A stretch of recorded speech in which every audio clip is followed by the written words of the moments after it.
what's up, guys? Thanks for coming and hanging out tonight. I do sincerely appreciate it.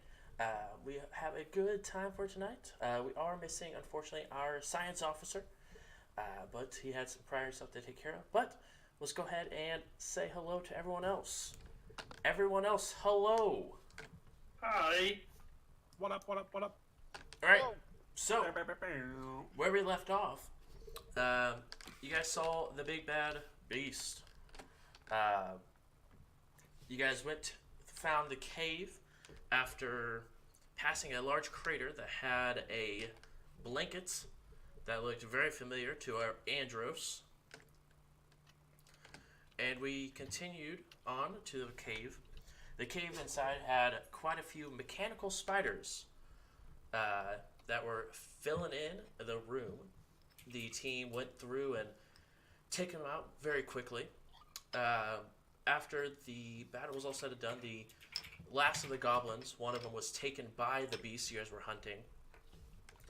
As you guys begin to look around and just take in your surroundings of this cave and exactly what might be around, you notice that Ori has gone missing. Dang it. No.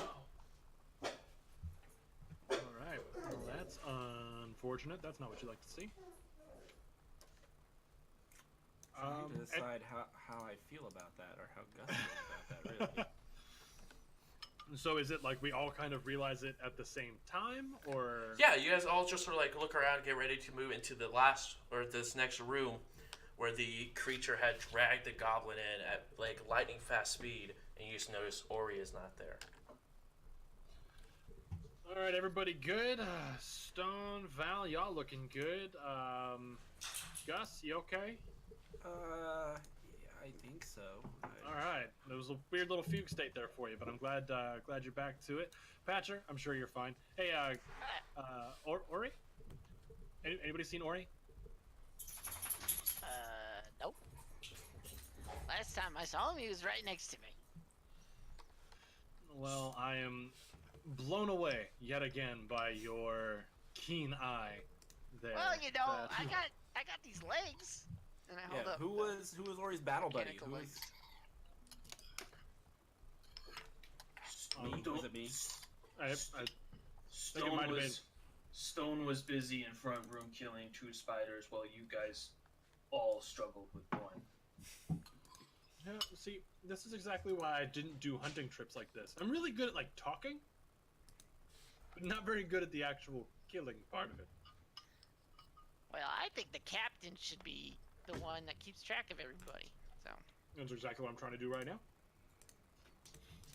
well, maybe you should go find Ori then. A good leader delegates. So, while I'm trying to keep track of everybody, I then delegate it down to everyone to kind of keep track of themselves and each other and report back. No. to me. You should lead from the front. That's what you should do. You want me to lead from the front? Yeah. I'm Alright. not gonna lead from the. I'm gonna lead from here, and I'm sitting on top of Crank. Alright. Is the beast just staring at us, having this conversation? No, you guys remember that he did, like, there was a goblin, there was one room down here.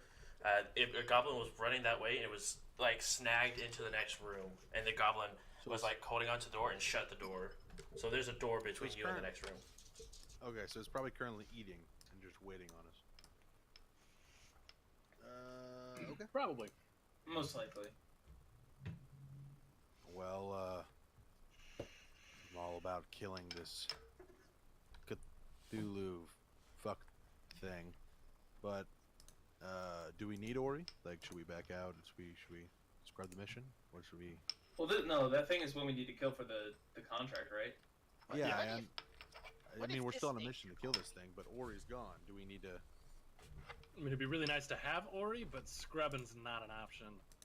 Look, I don't mean to speak out of turn here, but if we're planning on knowing where Ori is at all times and counting on him to be present in dire moments such as this, we may want to reconsider our expectations of Ori. I mean, What if he just was hungry and he went and got a snack? And I say this as the person who was supposed to keep track of him. No, I get you, and I appreciate that. I'm just gonna say, as a whole, maybe we should work out something, kind of as a crew, on how to keep track of ourselves and each other a little bit better. We'll work on that when we get back to the ship. Oh, I already got a buddy, so It's your robot that doesn't count. Because Why not? if you and your robot go missing, how are we gonna know? You know what? I'm just gonna say we're wasting time. You said I should lead from the front, and I just go and walk through that far door. okay, all right. Volunteer is sprinting in behind his fucking camera. Wait, I was gonna say, so does that mean he's just now in the room that I'm in? Since he was... No, he's going through the back door. Oh, okay, I gotcha. I'm directly behind him, like, oh shit. All right, let's get you guys. It's still black. Yeah, I'm working on it. And I'm just Because like, I don't know if you remember this, Arcade. Fuck, Arcade. What's your real name? I keep forgetting. Drew. To remind you, from last time, I asked you to make sure that Clank was always next to me during combat until I could figure out a better plan. Till he can carry if more that's stuff. if that's cool with you. Oh yeah, that's fine. And then I just push through everybody. I just stand right there. As you guys walk into the next room, you do see bits of a glow coming from around the cavern. As this large open A glow? space. Yeah. As it looks like there's a fire.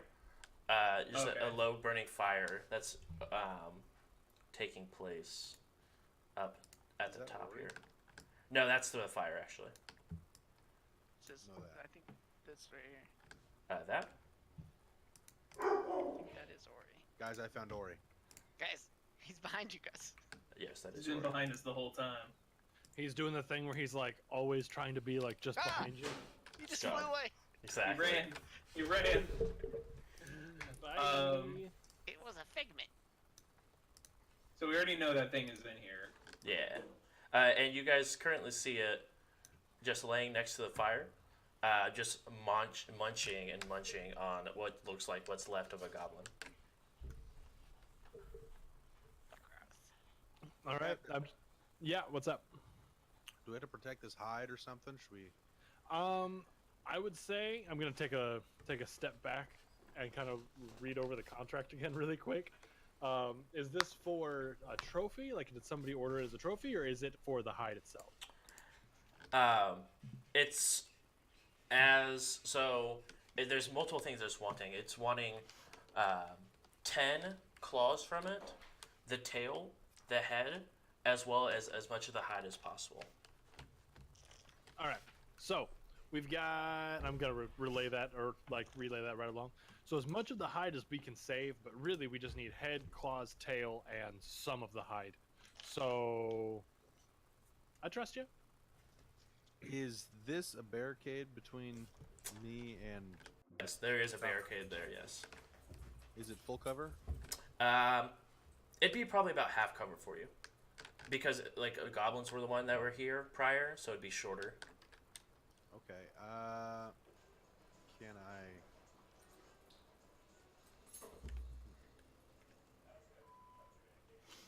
Can I sneak my happy ass right here? Yeah, go ahead and roll a stealth check for me.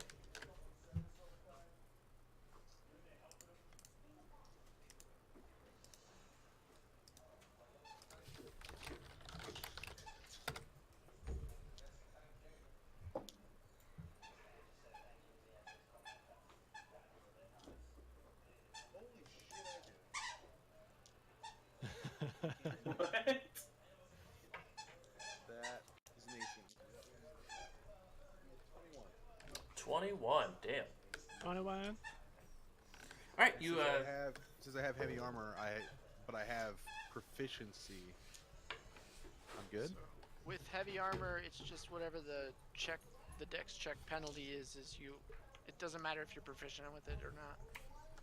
Yeah, but you sneak up to that barricade, and it does not seem to have noticed you.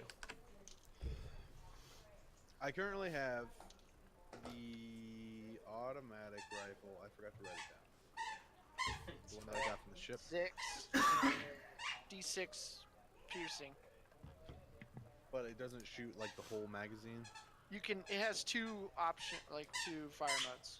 So single fire or automatic.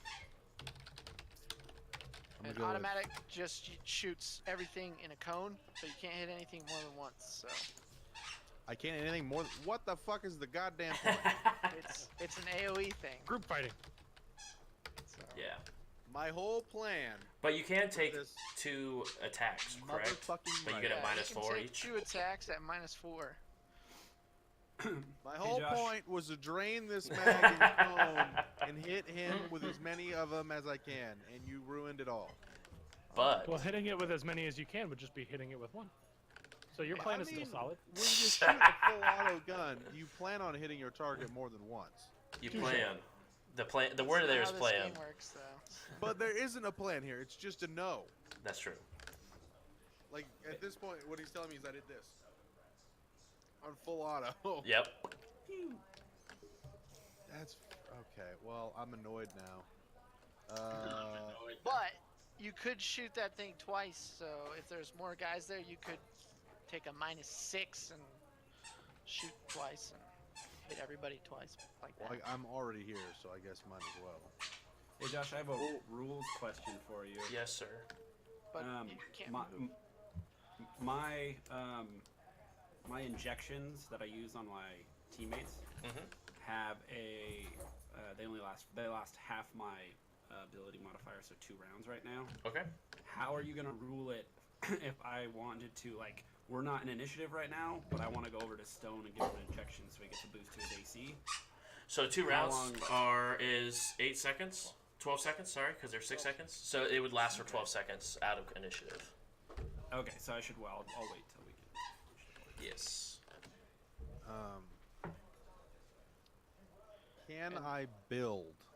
Because with my barricade skill, I can go half cover and make it into full cover. Can I build it sneakily? Go ahead. What do you have to roll for that? Dangerous game. Barricade? No, it says it depends on the DM's justification of if I have enough around me to make it. Oh yeah. I mean, are you trying to make it taller? Because there's only like that one barricade in front of you. You just have to Yeah. move it to stack it to make it full cover for you.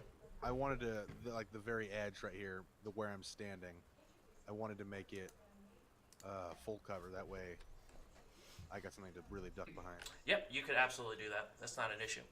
Without him noticing? Let me see. Yeah, it would be. I'd make a perception check against it, but I would use your stealth that you already rolled. Okay. So, that's up to you. Then I will do that, and I will then look back at fucking Clank and Raccoon and be like, get your ass over here. I'm not going over there, but Crank can go over there. He's out, though. Here you go. So 12. Still. He moves over there. The Kasar doesn't seem to have noticed. It's still just munching. And now that you get closer, you can just hear how loud. It's just a lot of like crunches, but you can see like with the tentacles on its face, it's a little bit of a like as it's slowly beginning to digest. But this thing is And I'm over here. massive. Like, how big are we talking? So you guys take up a 5-foot square. This thing takes up a 25-foot square.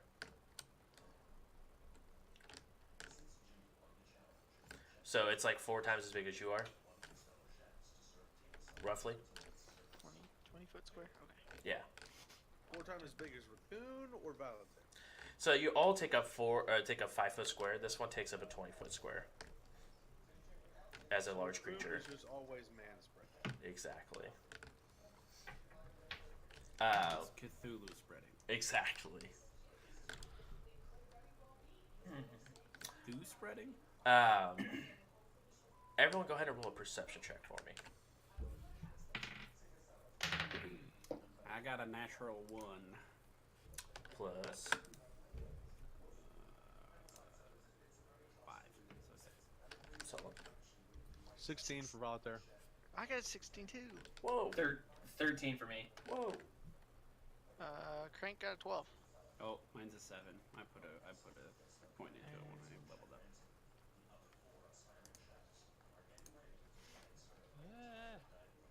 That's a 10 for Andros. Okay.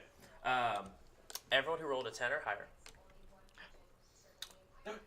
Over here, you guys hear a movement, like some pebbles falling, but you guys do not see anything.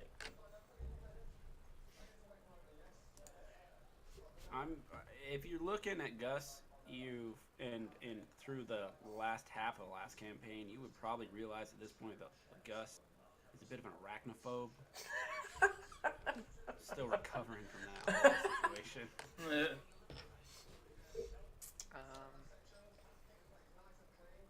But I don't see anything. There's nothing. Correct. There's You don't just- see anything physically there. You see pebbles sort of like fall from like the little lip that's right above it. I'm gonna stealth over here. Okay. Go ahead and roll a stealth check for me. It's 19. 19. Anyone else who would like to be stealthy at this moment, please go ahead and roll a stealth check. JJ and Andrew, you don't have to worry about rolling it. I'm not going to, specifically because Andros was told, be a better leader. Lead from the front. I like it. I got a 12. 12. I'm gonna try and get behind Voltaire, and I rolled a 14. 14. Okay.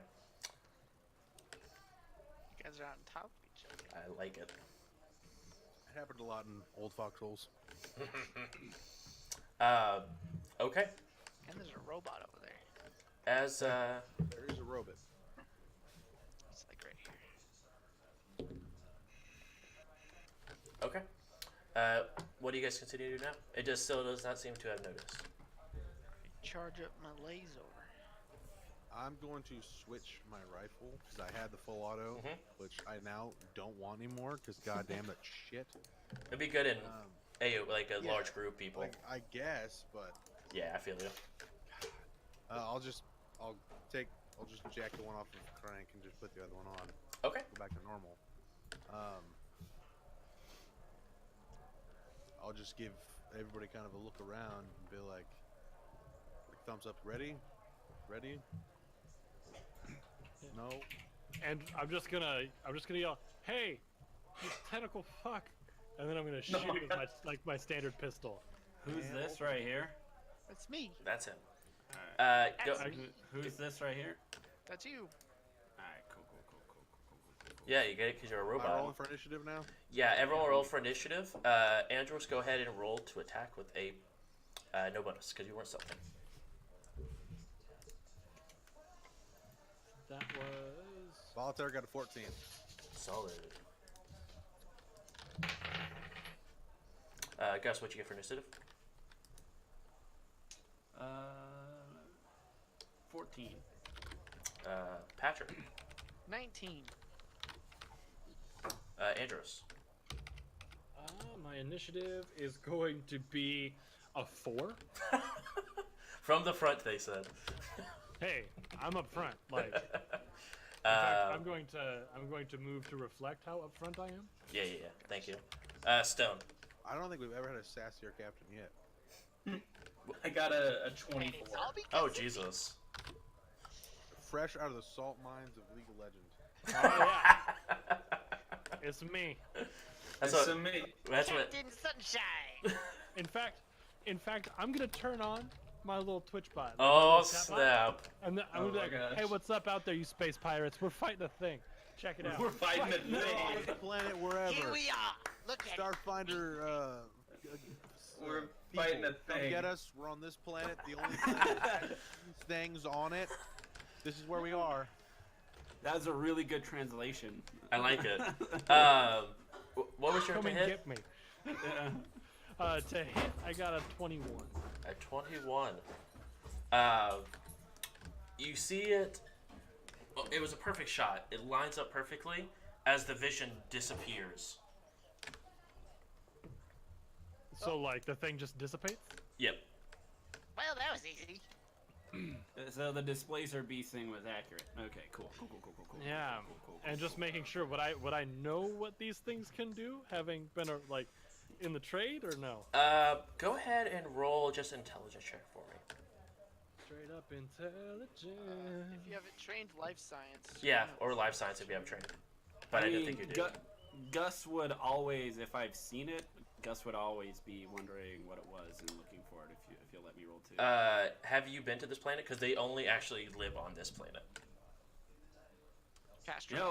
No, but I'm trained in treating a variety of species. I guess that you're calling whether or not I've come across it. Go ahead and take it at a -2. That's fair. I got a 15 for my 15. my intelligence check. You know that they usually only show their other form if they're aware that they're being chased, or if they're being hunted. As you thought you had the drop on it, you weren't expecting the other form to be there, but you haven't really seen this one that big. Even its even the other form of it is just massive. You've never seen that one that size. Like other form? Are you saying Like as visible, not visible kind of thing? Correct. Or like... Okay, cool. So then, do I roll damage for that at all or no? No, it just looks like you just killed the clone that it had. Okay, cool. I don't think that was the real one.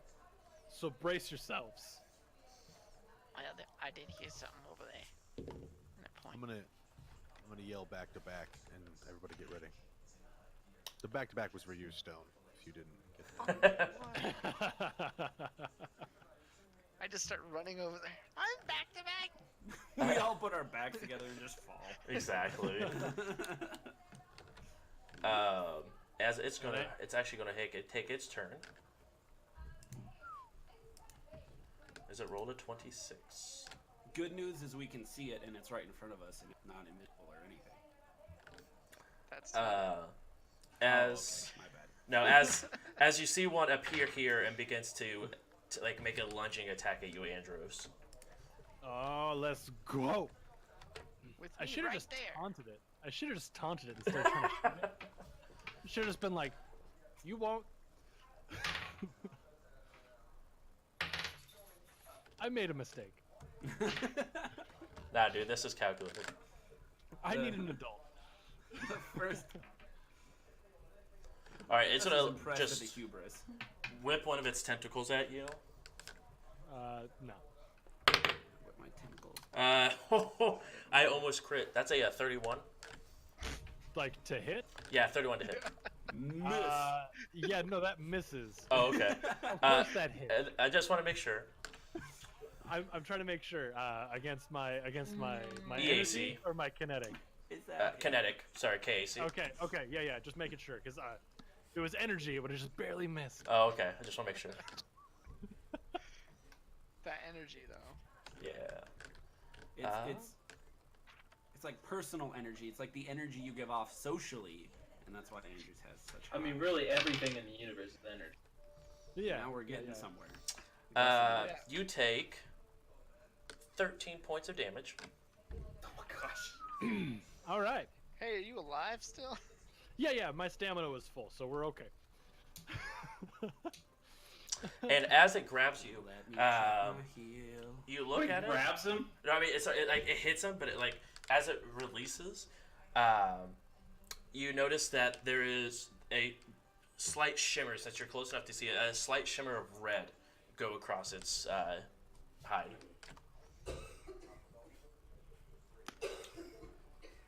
Sure, right.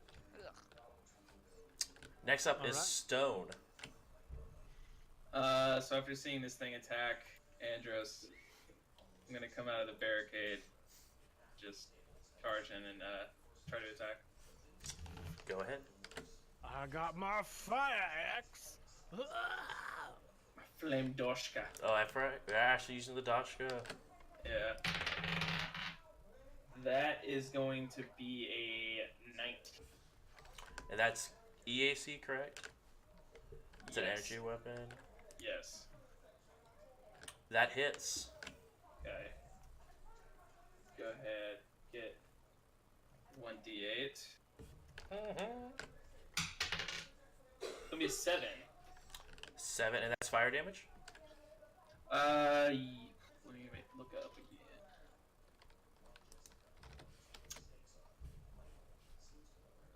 Yes, 1d8 fire. All right. You see the red tint that is covering the hide of it flare up a little bit, and you notice that the fire damage seems to be a little absorbed into the hide, but you see that some of it pierces through.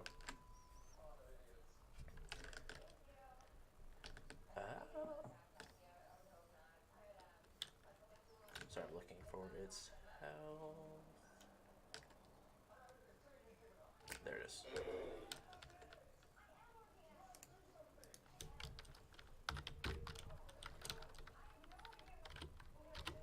All right. Next up is Patcher.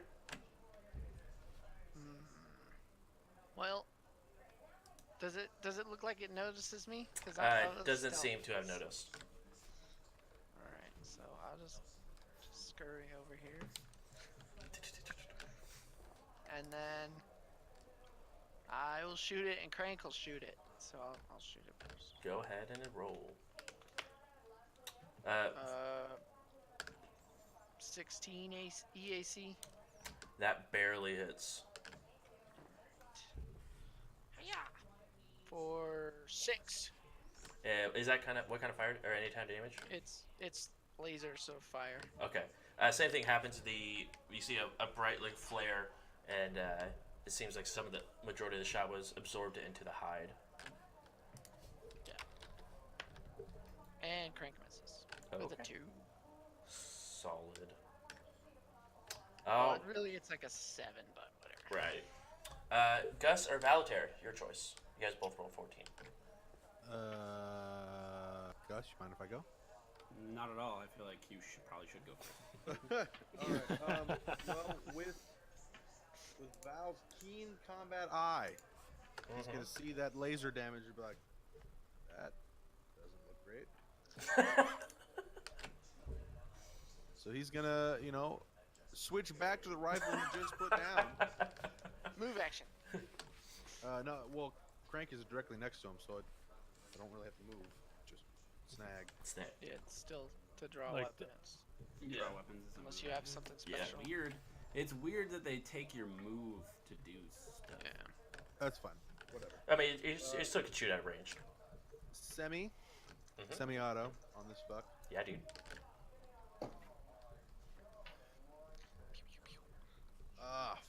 14. 14 just barely misses. It goes right above its head. There's not really much else for me to do here. Okay. Gus.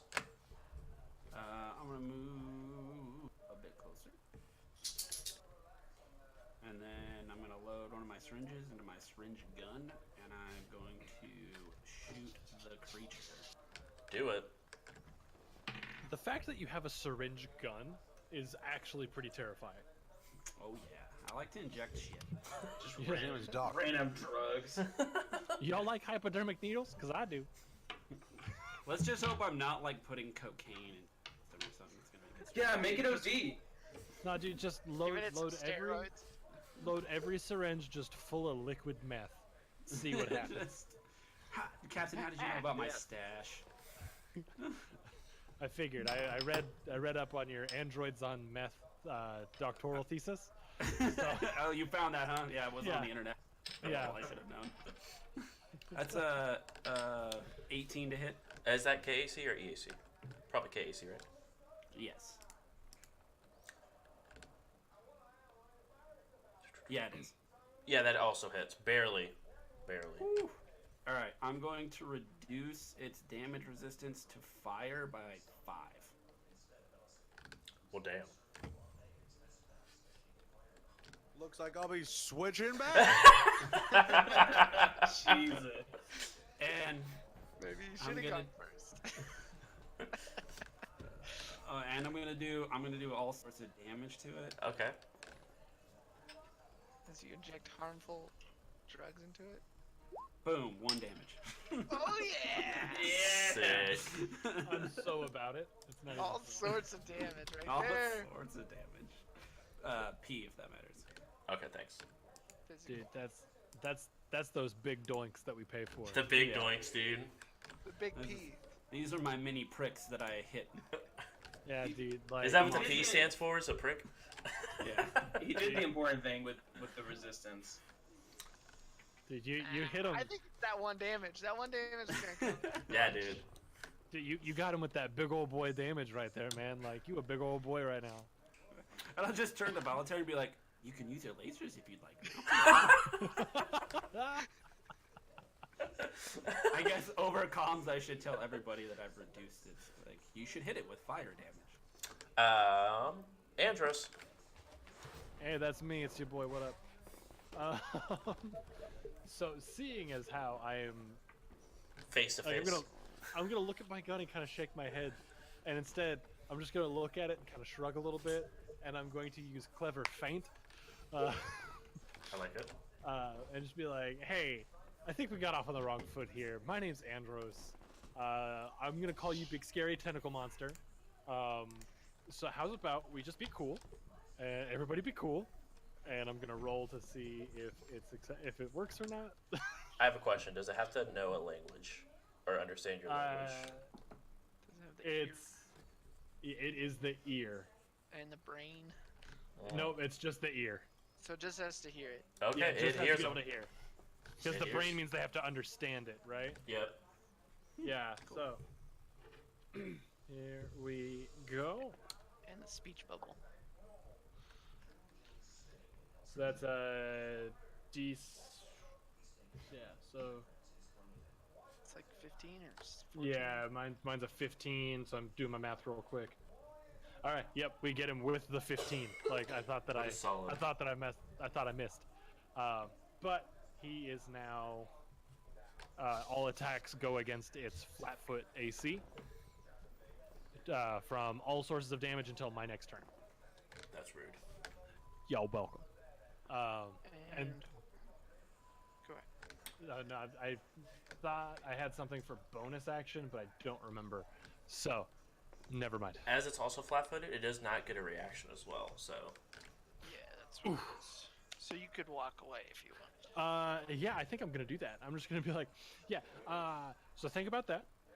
Just think about it for a minute, and I'm gonna go this way. Bye. Bye. No, stay away from me. Nope. Nope. Use your tiny rodent body to protect your captain. dang. I'll climb on you. That's how I'll protect you. You know what? If it gives you any sort of bonus to your shooting, go for it. I'd have to make survival checks to control you. Okay. You can control him? Well, that's how mounts My- work. Is my survival. Yeah, it's antenna. Ratatouille. So So he just grabbed me by pulls my hair. antenna and like. That's yanked so my fucked up. antenna around. That's so fucked up. That would hurt. Is it fucked up or genius? It's Don't- not in between. Don't touch my antenna. It's going now. It is going to. Please Cry. don't touch my antenna. Please don't touch my antenna. I'm actually really sensitive about that. Please don't touch my antenna. I'm gonna touch it. I'm gonna touch it. I like it, and I want it. You got pretty antenna, boy. Yeah, pretty Jesus. antenna, boy. You got purdy and tan. It's going to, after being injected, look over at Gus and flick its tail. And as it flick its tail, you see a single thorn leave at the end of its tail. No, this happens all the time. We call it prick for prick in this business. Correct. Got him. Ooh, Got is him. that is a natural 20, and I'm assuming a 29 beats your KAC. You know, it's gonna be close. Okay, so it's double damage. 2 damage. Why? Because it's prick for prick. 2 damage, right? God. Don't you know?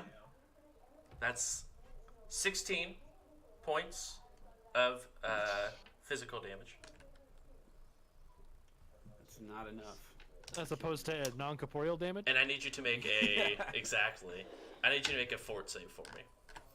Oh, I believe in that's- I think you're gonna do great. That's not my wheelhouse. And I think you're gonna do great. Does We're, it get the we're at a Android modified bonus? 6. Oh yeah, do I get a +2 for being an android and not susceptible to being diseased, essentially? Yes, because it is a disease that you're resisting. So you do get Alright, +2. great. We're looking at a total of 8. Solid. You are still infected. Checks out. Checks out. All right, so yeah, I'll send you that what you have here shortly. You get to cure another Y'all disease. are gonna get pissed because I'm just gonna study it for the rest of the encounter. This is Whoa! Look what I have. This is fun. Gus just became a petri dish that he can study. My body doesn't matter. I don't care. Alrighty. Sorry, just reading one thing real quick. Yeah, this is the part where the GM reads how fucked you are, and it's not. As a player, it's not ideal.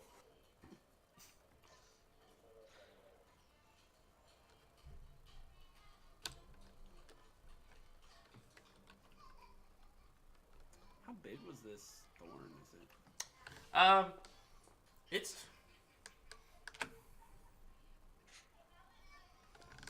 It's about It's inside you. That's all that matters.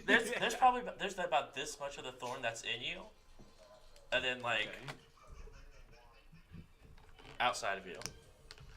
It's big. It's probably about 6 inches long. You just got impaled. That's a great way to put it. Don't worry, you can still like heal yourself, right?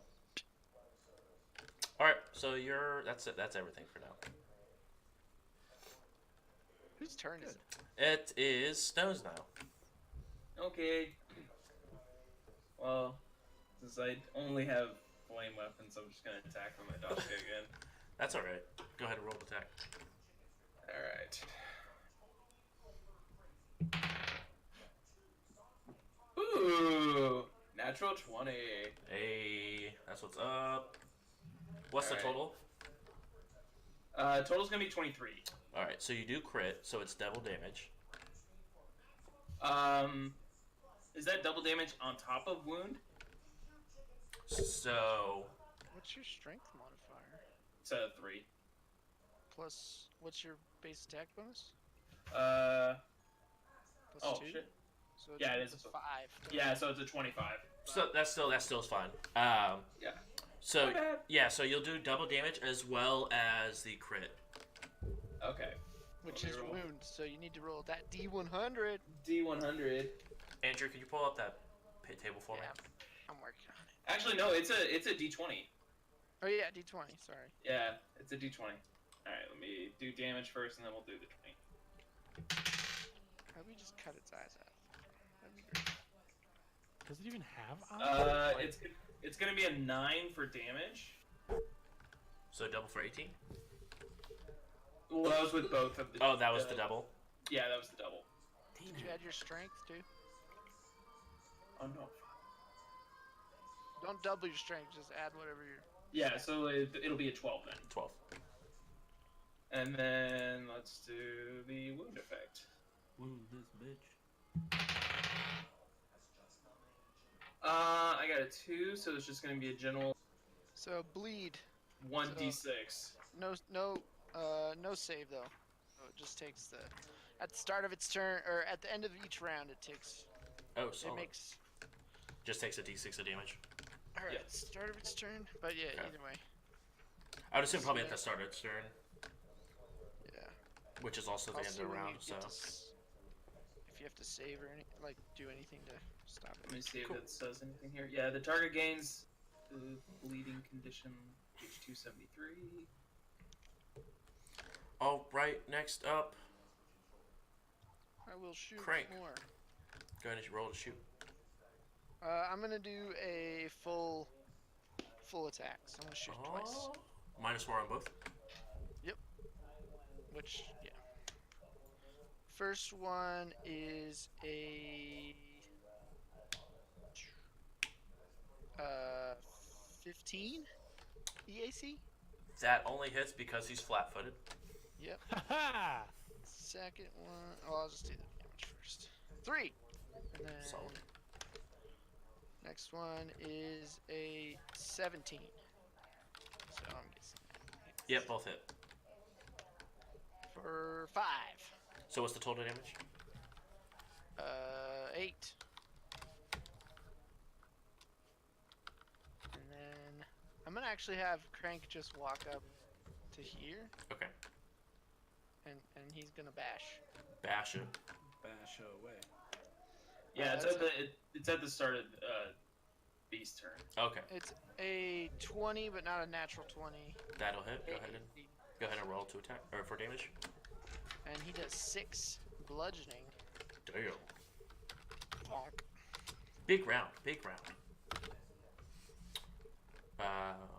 All right. But yeah, he's right here. Valtair or Gus?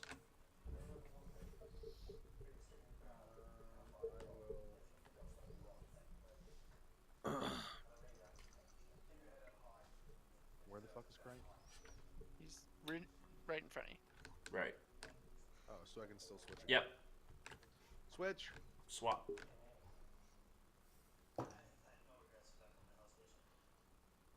Unmodified 20. Hey, that hits. Go ahead and roll some damage. Why did I roll?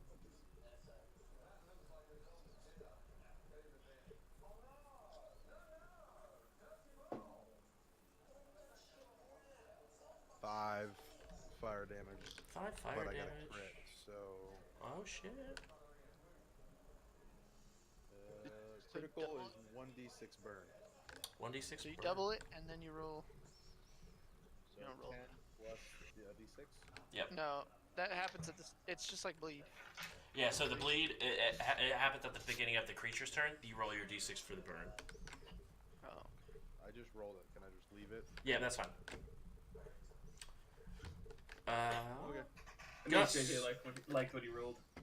Yes. Gus. I'm going to shoot. Stone. Why? I knew it. The This is right what hand. it's the disease. So willing allies count as flat-footed and take no damage. Yep. And let's see if I hit real quick. Yeah, but is Stone really willing? I did warn you all that I was gonna shoot you at some point. It's just when I did it, like the He second just wants to time make we me another. played. He wants to make Second me time- another petri dish. Yeah. No, I legitimately was like, "Hey guys, I'm gonna shoot you sometimes." And like the second campaign we did, and y'all were like, "Ha ha, he's so funny," and I was like, Oh really? I don't even know if It's they know gonna I'm happen. serious. Yeah. Oh man, that's hilarious. So 17 to hit stone flat-footed. So that means you have a -2 to your ACs. So does a 17 hit you? Do what now? You have a -2 to your AC. Your KAC. Yeah, to your KAC. Does a 17 hit you? What if they're equal? Then it does hit if it's equal. Okay. Yeah. Ooh, that was close. Yeah, it was. You have a +1 enhancement to your AC for the next 2 rounds. So yeah. Hey. And then I'm gonna go hide behind Voltaire. I like it. Protect me! Yeah, I don't want to get pricked anymore. This sucks. I can't believe I do this to people. I need to consider it a new career. As you run over there, you fall unconscious. Okay, sounds good. Oof. Oof. I'm upset about that. I'm sorry. No, it's okay. And It's okay, everybody. Nobody move to help him. I'll Yeah. get him. From the front. Speaking of Andros, it's your turn. All right. So I am going to use my movement to get over to Gus. He's this robot boy right here, right? Yeah, the robot is the robot. Okay, making sure. I'm gonna yell over my shoulder. Everybody, keep fighting the big thing. I'm gonna see if I can get Gus up. and I'm gonna try to wake Gus up through whatever means seem appropriate. Smacking him a little bit, shaking him, yelling, What is- "Wake up!" What is with us just smacking people? Oh, you're unconscious. Get up. Let's try to find our protocol. Nothing seems to work. All right, would that have been a what kind of action would that have been? We'll say that's like your bonus. Bonus? All right, then I am gonna stand. I'm gonna stand up and I'm gonna spin around and I'm gonna be like, all right, fine. And I'm going to let's see which one was it that I wanted to do. All right, really quick, just to make sure. On a scale of 1 to however much health y'all have, who's looking the roughest? Probably you. I can't do it to myself, otherwise I would. Probably, Yeah, probably the Gus I'm who's unconscious unconscious. with Oh, lightning Gus. sticking at me, but I mean, But I- 'cause- The rest of us are fine. okay, because like then I'll leave it up to DM discretion if I could do this to myself.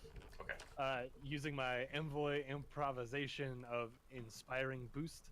As a standard action, you can I signal love an it. ally within 30 feet who has taken damage from any attack made by a significant enemy at any point after your last turn ended. The ally regains a number of stamina points equal to twice your envoy level plus your charisma. Can I do that to myself? I would say no because it says ally directly. Damn. This is 'Cause I just wanted to like inspire myself. Hey man, you're doing great. You're doing great. People look up to you. You could just Do this. We can do this. We can do this. a pep talk. Yeah, a self pep talk. Yeah. can he call on his chat to do it for him? You know what? You can do it to yourself. You can do it to yourself, but you take half the heal. I'll take it. I'll take it. As it Gus keeps me- lays there unconscious. Hey man, Yeah. I'm trying. Like, I don't think I could do anything to wake him up at this point, because it was a fort save involved. Would stamina even wake somebody up, or would it have to be like HP? I mean, he's not like, he's only like not. He's like, so his health points aren't drained. You see him breathing still. Okay, he just passes He's out. just passed out. Okay, I thought that he was like. Stamina points don't do anything if you have 0 HP. Okay, that works there. So the ally regains a number of stamina points equal to twice your envoy level plus your charisma modifier. So that would be 7. 4 plus that'd be 8. So I'd be getting 4. Yep, you get 4 hit points or Okay, stamina cool. points back. Cool. I'll take it. And that's how we'll go ahead and do that for you as Okay. just a permanent thing. You can go ahead and do it, but you only get half the healing. Okay, I'm about it. I'll take whatever I can get. All right, top of the round. It sees this big old lizard boy in front of him. And it's going to try to hit him with some sweet Burn. tentacles. Oh yeah, is it burn me? and bleed. Burn and Is bleed. it? Go ahead. Oh, burn and bleed. Okay. So that was a. I rolled 6 earlier. Oh, I have it sweet. right there. Oh, okay. That's why I asked you if I could keep it. I believe in you. I rolled a 5 bleed damage. Damn. All right, it's going to go ahead and try to make an attack at you now, Stone. Okay. I think you're gonna do great. Don't get hit. It's been hitting. It's getting like 31s. 23? No, I'm just like cheering you on. Huh? 23 to KAC. Yeah, it's gonna hit. Don't forget your bonus. Oh, wait, That's. it's like I'm at a 20.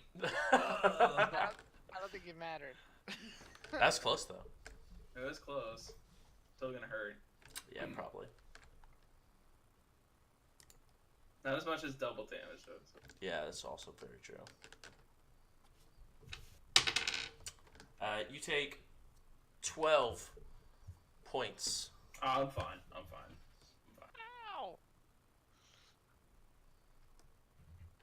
Ow! I am a-okay. As you see, it hits this time, and then multiple eyes sort of just open up all over its hide. Gross. Yeah, super gross. All so- right. So my turn. Yes. We still have What? one more round for Gus's thing, right? Yeah, for the encouragement or the injections. Yeah, the injection. I want to hit it in the eyes. Go ahead and roll to attack, man. Let's see. Do they have like called shots in this game? No, I don't think so. It's gonna be a 17. 17. EAC. EAC? EAC. Yes. So it's the head is not looking at you, but the eye that's on its shoulder looks right at you, and then you just see the whole body just move and get out of your way of your attack. Okay. Anything else you would like to do? Twiddle your thumb. I'm gonna step back closer to the fire. I see fire. If you step back like that, he gets an opportunity attack. Oh, does he? Yeah.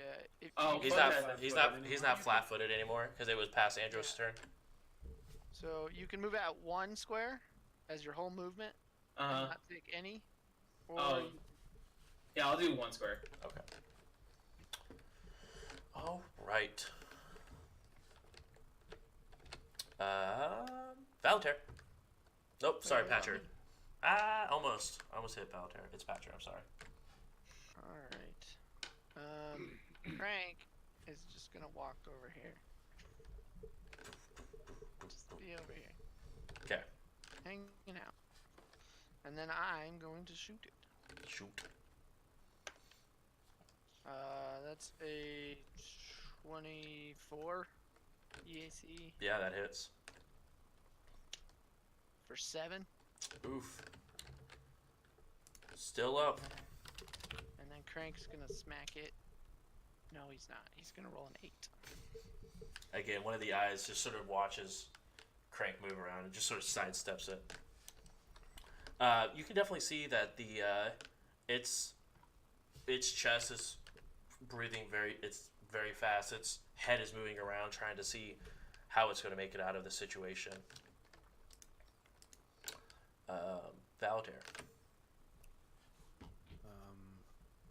Is there only one, like back here? Can I see if there's an exit, or if is that like just a cut? Is that blocked off? So you go over there and check real quick. Roll a perception check for me.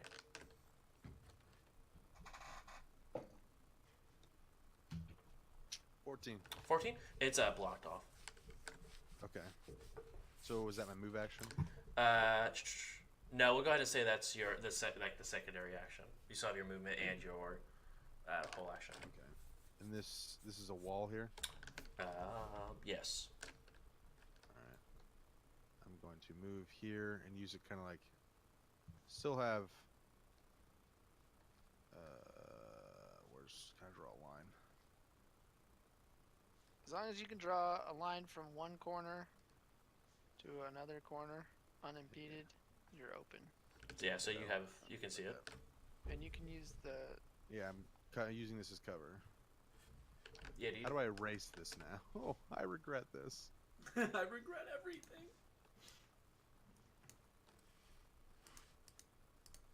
Josh, get rid of this. Yeah, I'm working on it. Oh wait. Okay. All right. Well then, I'm gonna shoot my rifle. Shoot it. I missed. And a missed. Gus, It was not a one though. I'll tell you that. you are I'm down. unconscious. I'm tired. Go ahead and make a fort save for me. Oh, dear.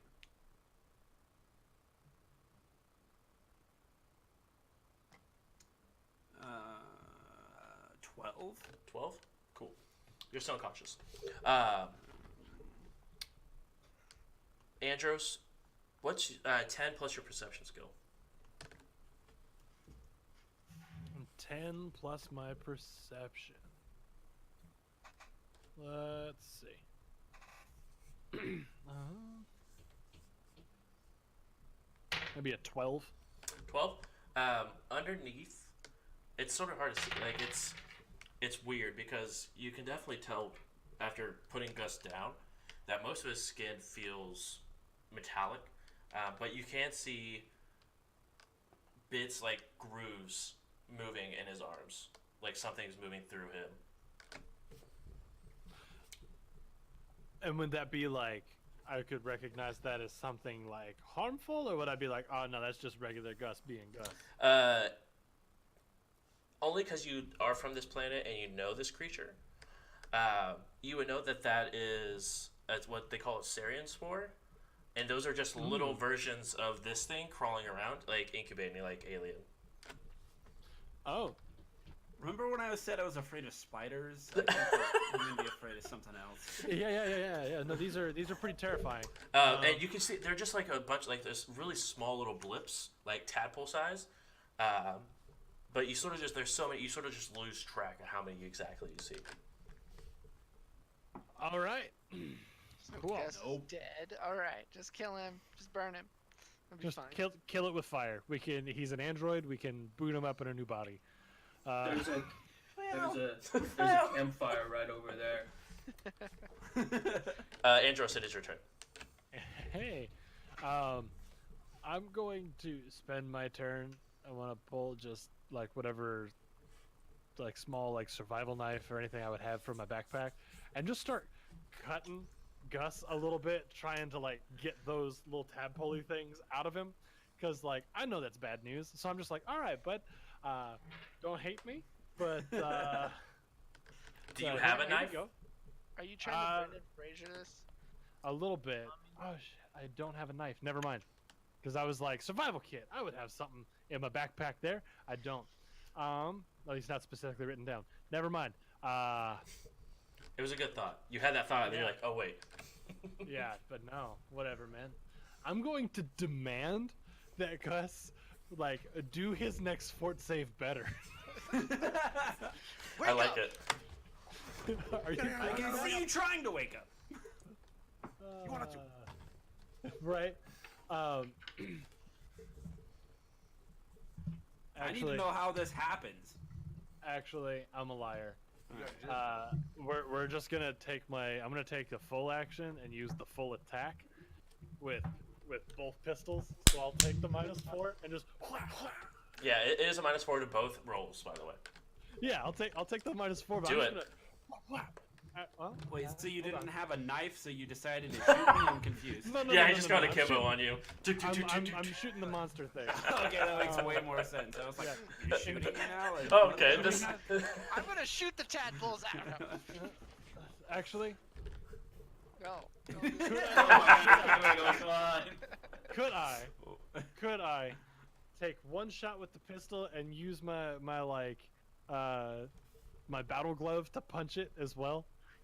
So, whap. The creature. The creature. Yeah. So You're if on you top of if it. you It attack, would get it. yeah, It sorry. would get an attack of opportunity for the ranged attack. It's a ranged attack. It would be able to because- attack you. Damn. And I'll you, just you don't have Oh. versatile, which allows you to shoot and then move. both pistols. Pop pop. Do it. So here we go. Here's the laser pistol, Mhm. which is a modified 21. That hits. All right, and that does. It's telling me a D4 of fire damage. Yep. That's gonna be 2 fire damage, Okay. and the other one is going to be my regular pistol. My semi-automatic is not gonna hit. It's a 5 on the dice, so You catch it in one of its eyes, and it just rears back a little bit, and looks right at you. I'm just gonna look at it and go, "What?" What? And kind of puff up a little bit. All right. It's Do something. right. Let's see here. It's going to flick its tail at you, Andros. I'm just gonna catch it out of the air. All right. All right. So is that considered a ranged attack? It is. So, Stone and Crank would get a. Does he have reach? Who? Oh no, I forgot he moved Stone? 5. Do you have reach? I Stone? moved 5 back. No, I don't. Oh, okay. So it's just crank. Crank missed. Alright. Okay. I'm assuming that's gonna hit you. I'm just not even gonna read the number. What is it? What's the number? 25. 25. 25. Yeah. No. Is that KAC or EAC? KAC. Like it Okay. fucking matters. I only have a KAC of 14, guys. I'm wearing Oh. second skin over Oh, I here. forgot your second skin. Yeah. So you go ahead and take. Is it more than 16? I'm about to find out. Well, he didn't That's it. crit you. 'Cause So you take 6 points. And I need you to make a fort save. But can I just tell Don't fail it. Don't fail Can it. Can I just tell all the little things in my body? No. That's the don't- fort save. You don't get That's- here. That's the fort save. That is an 18. 18. Some, acid. You get hit with the thorn, but as you get hit with the thorn, you heard him pull it out of your chest, and as you pull out the chest at the tip of the thorn, you begin to see the little tadpoles just like shooting everywhere. So you do not seem to get infected. The whole time, like as soon as I get hit, I'm just gonna like pull it and start like brushing, like no.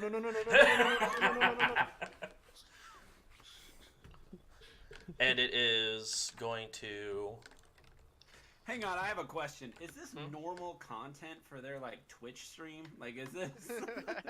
Are you gonna get banned? Like what? Dude, it's deep space. It's like deep space Twitch. I don't know if there's rules. I just signed up and started doing it.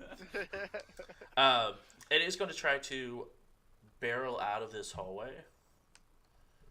I want to Bring catch it, it. bitch. I'm just gonna plant my feet and bleed on it. I like it. Let's see its speed. 5, 10, 15. Bad touch. Bad touch. 20. Bad touch. Bad touch. We can try to make, if it's gonna try to like, I guess it's what, it's trying to bull rush people? It's just trying to run. Because it can't move through people, like, enemies. That's right. So it's going to get right here. Unless it Bring it, motherfucker. makes like a, acrobatics check. Okay, we'll make it. It's 20 is it times his CR. My what? Times fuck 1.5 is that? your CR, so I don't know what a player. I guess It's not bull rushing. It was just trying to get around him. yeah. So acrobatics. Yeah. And since it's moving through his square, it needs to make a 20 times 1/2 his CR. And I don't know what a player's CR would be, so Where even CR would be like- it's creature level. rating is what. right, which would be so- probably just your level. I would Yeah. think probably just level. So 22 acrobatics check. It did not. It tries to jump over you, and it just sort of slips and falls prone right in front of you, Valater. It's prone. It's prone right in front of you. You're telling me coup de grace? It's not Stone, it's your turn. Oh, my turn now? Yep. It just took off Alright. bull rushing. Okay. Gonna go ahead and move to about right here. Mhm. Turn. And let's see. Can I still take out my artillery laser and still? So if you didn't Fire. move, you'd be able to. Because you use your move action to move, you wouldn't be able to. So it'd probably be better just to chase it down and then swing at it. Okay. So let's do that. Plus you get flanking bonus. 'Cause Yeah. Let's do that. Flank it. Whap. Like it. Let's whap it. Hit it with that fetty whap. Wrap it real good. It's weapon If- time. If this works, then Stone is gonna become the Whap Demon. Shouldn't That- be Fetty Wap. Fetty whap. Well done. That is gonna be a 20 EAC. Yeah, that hits. I mean, it's Wha- prone, so. Right. Alrighty. And that's going to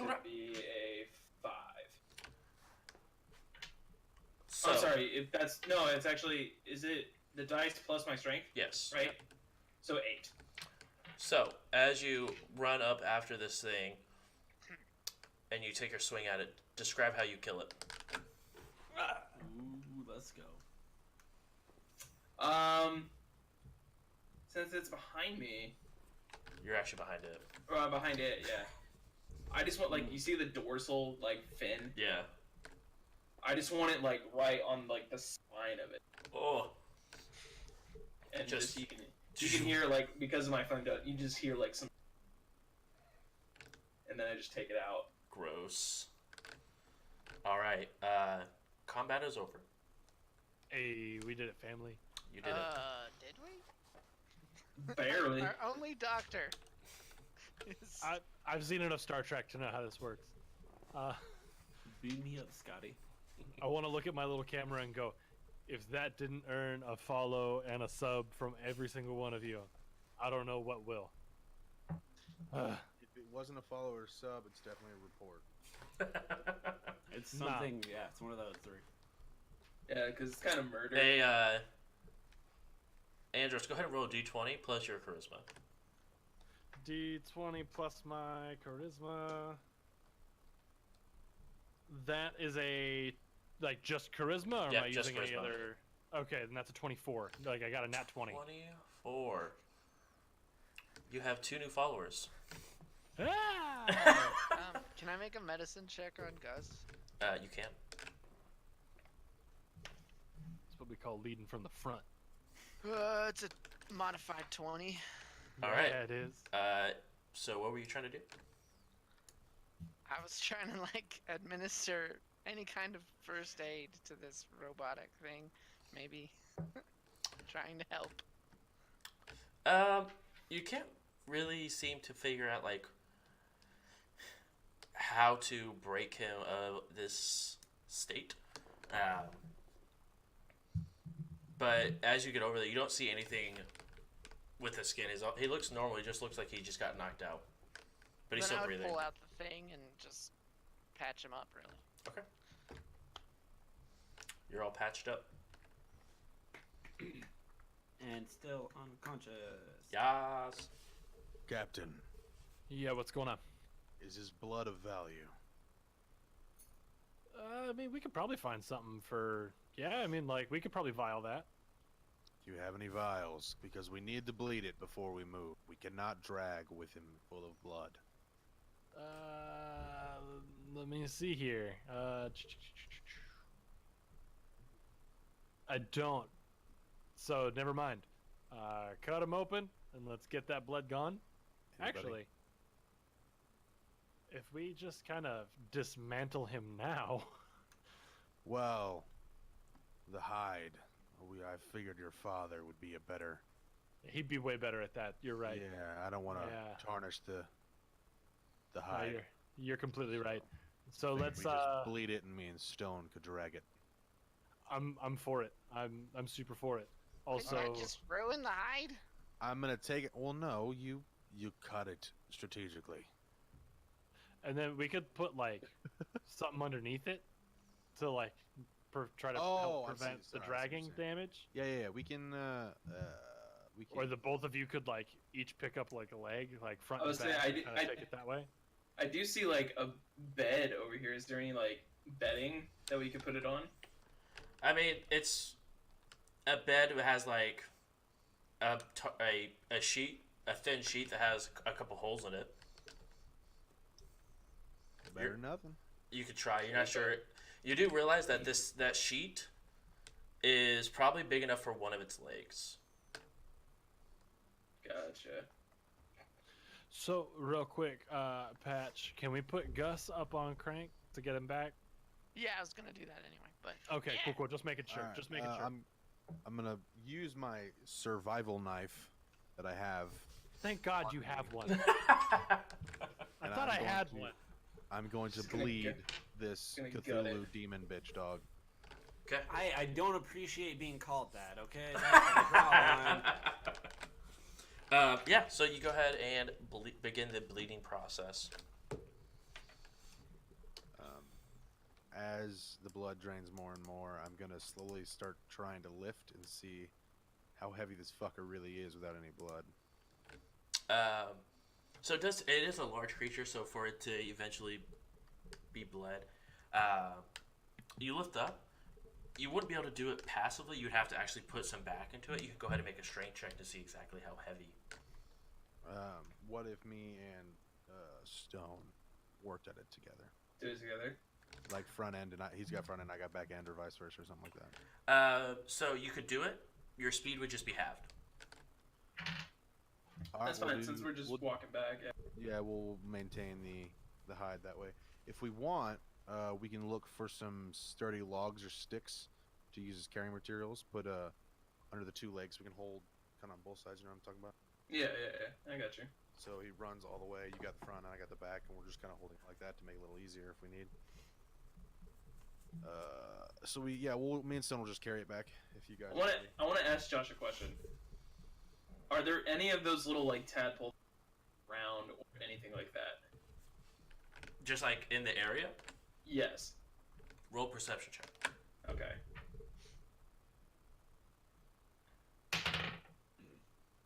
That is going to be a 19. 19. So you look around. Hidden in the back little crevice over here. Mm-hmm. I'll light it up so you can hear it or see what I'm talking about. Sort of behind this box are about 5 goblins that are. You just see tadpoles just all over throughout their body. Just like they're unconscious, and you can just see tadpoles like going throughout through their skin and stuff like that. Gotcha. Oh yeah, that would explain why people were wanting this thing. Yeah, it's breeding season for these things. So like, dang. I'm just gonna look over. I'm gonna look over to Andros and be like, I say we throw the bodies on the fire. I mean, I don't know how I feel about that. That thing, it was scary, but it's still something. Like, we're not here to like eradicate a species. That's a lot of those tadpoles, which means a lot of these things. You know what? Yeah, do this. You said there were 5 bodies? Yeah, 5 goblins. Oh my god. It's conservation. Then let's do 3 bodies on the fire and leave 2 bodies to maintain. We don't want to disrupt a big ecosystem or anything like that. Like, last thing I want is any sort of like fish and game on me for like destroying a habitat. So we already got Starfinder after us. We don't need. So Josh, then before me involuntarily like lift this thing up, I want to like walk over goblin bodies and carefully. Yes. Yeah. Carefully. Yes. Be very careful. Lift up one body and. Do you want the thing that can't get affected by things crawling inside of it to do this? You know, the non-bio, like the non-bio thing? The one thing that's not bio. Yeah, actually, yeah, if Crank could do that, that would be good. Yeah, he does it easy.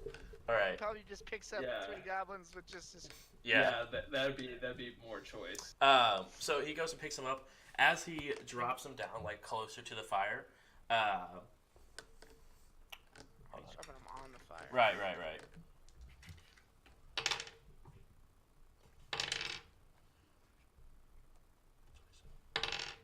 The accuracy of Patrick's controlled hand. You see, out of just the 3 bodies you put on the fire, you see 34. They're probably about 4 inches long. Just tadpoles, just like flush out of the skin, but end up like withering and dying on the cement or on the ground around the fire. Gotcha. But yeah, out of the 3 bodies, there was 34 of those. Yeah, that's hella gross. That's 34 of these things we don't have to deal with. I was hoping Not them all inside of them of are them. gonna survive. I don't plan on living here forever, so I couldn't give a fuck. Also, we should really look at getting Gus back sooner than later because I'm pretty sure he had a few of those in him.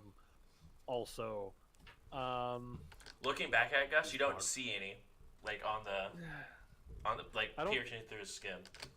I don't see anything there, but I saw them earlier. I saw like little lumps moving around. So we should probably get him back along with this thing to my dad because he would most likely know how to get rid of those. I do not. To my my dear He's old a paps. robot. Doesn't he have some sort of, like reset or purge button on him somewhere? He's not a robot. He's an android. Yeah. Androids are robot people. Like that's a little So bit. is that a yes or insensitive. no to the reset or purge button? It's probably not. That's a question that I Okay, don't think is Dan. okay to ask. Anyway, I don't know, man. I just work here. Yeah, I say we just get back. Yeah. That's gonna be Alright. the best We'll course. save our questions for the medical officer. Oh wait. Oh, wait. Got him. All right, so If anything, he can harvest. so I'm assuming everyone's keeping the same pace as the two's vest, correct? Yes. All right, and what's your guys' speed? So with the half distance, it's gonna be a 10. Okay. I don't know. Hold on.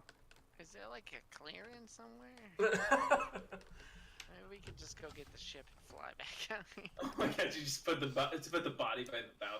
But then it would decay. No. I have no idea. We leave a couple people out here. 2 people run back to town, grab the fortune out of the bay Right. of Are we sure the fortune is free of all Oh, zombie yeah, all same. zombie disease? I mean, My it's a speed- chance we have to take. Is the same as his. Bullshit! I don't want zombie Cthulhu dog. Oh, You know what? That sounds like a good time. The priority of the hide comes first. Well, Alright, so let's after Gus, but that kind of goes hand in hand with what. I would will rather- say He's with it unconscious. He can't hear me. It's fine. with the 10 speed, just like walking this thing, because that's 10 rounds or 10 every second. It would probably double the time you guys. It would take about 12 to 14 hours. 14 hours to get there. Looks like we're camping, boys. This thing's gonna rot before that. Again, I don't appreciate when you talk about me. What is the current temperature outside? It's a little warmer. It's probably like 85. Boys, we have a problem. Patch, can we get a thermometer, like a digital readout for the temperature in Crank? that's the coolest. Can we make his chest a touchscreen? Can we put an iPad in his chest and can we put games on it? Captain, what's an iPad? I just have that right here. Yeah, but like, can we put it in his chest that way he can carry one of us and we can play Tetris? He Or, doesn't like, have enough Puzzle Fighter. arms to carry. Instead of Like that. all gathering around in the theater, we could just sit at the table in the kitchen and just have Crank at the end of the table playing a movie for us on his chest. Dude, yes. And he Yes. holds 2 speakers. You know what? You guys give me the money, and I'll see about that. Do it for free. I'm the captain. Well, Do it for free. Captain's orders. what if we come across a wealthy family that turns out to be fucking terrible people? Well, That's a lot of ifs. Yeah, and depending on who that family is. Didn't I'm we not- already meet them? Remember the last Chisoki? Whoa. Which one? TV. The, like the one that- cute one that I adopted, or the one that you stabbed? We don't ask questions. 'Cause if No one you knows come- what happened to that guy. Better yet, we could go on the road and see if we can find like a vehicle or anything like that of people going on it, and then we can ask them for help. I'm down. I'm here for it.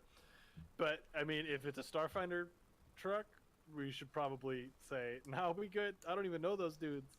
Wait a minute. Doesn't this giant ship we have some sort of puddle jumper? We have our smaller ship inside of it. We have the fortune. Why didn't But- we fly that there? That's true. That's a good question. That is a good question, Exactly actually. like I said. I said we send some people back to town. See, okay, plan. We take. Who's the priority? Gus or the How thing? in Gus. yards, America, fuck y'all, whatever. In yards, how from length?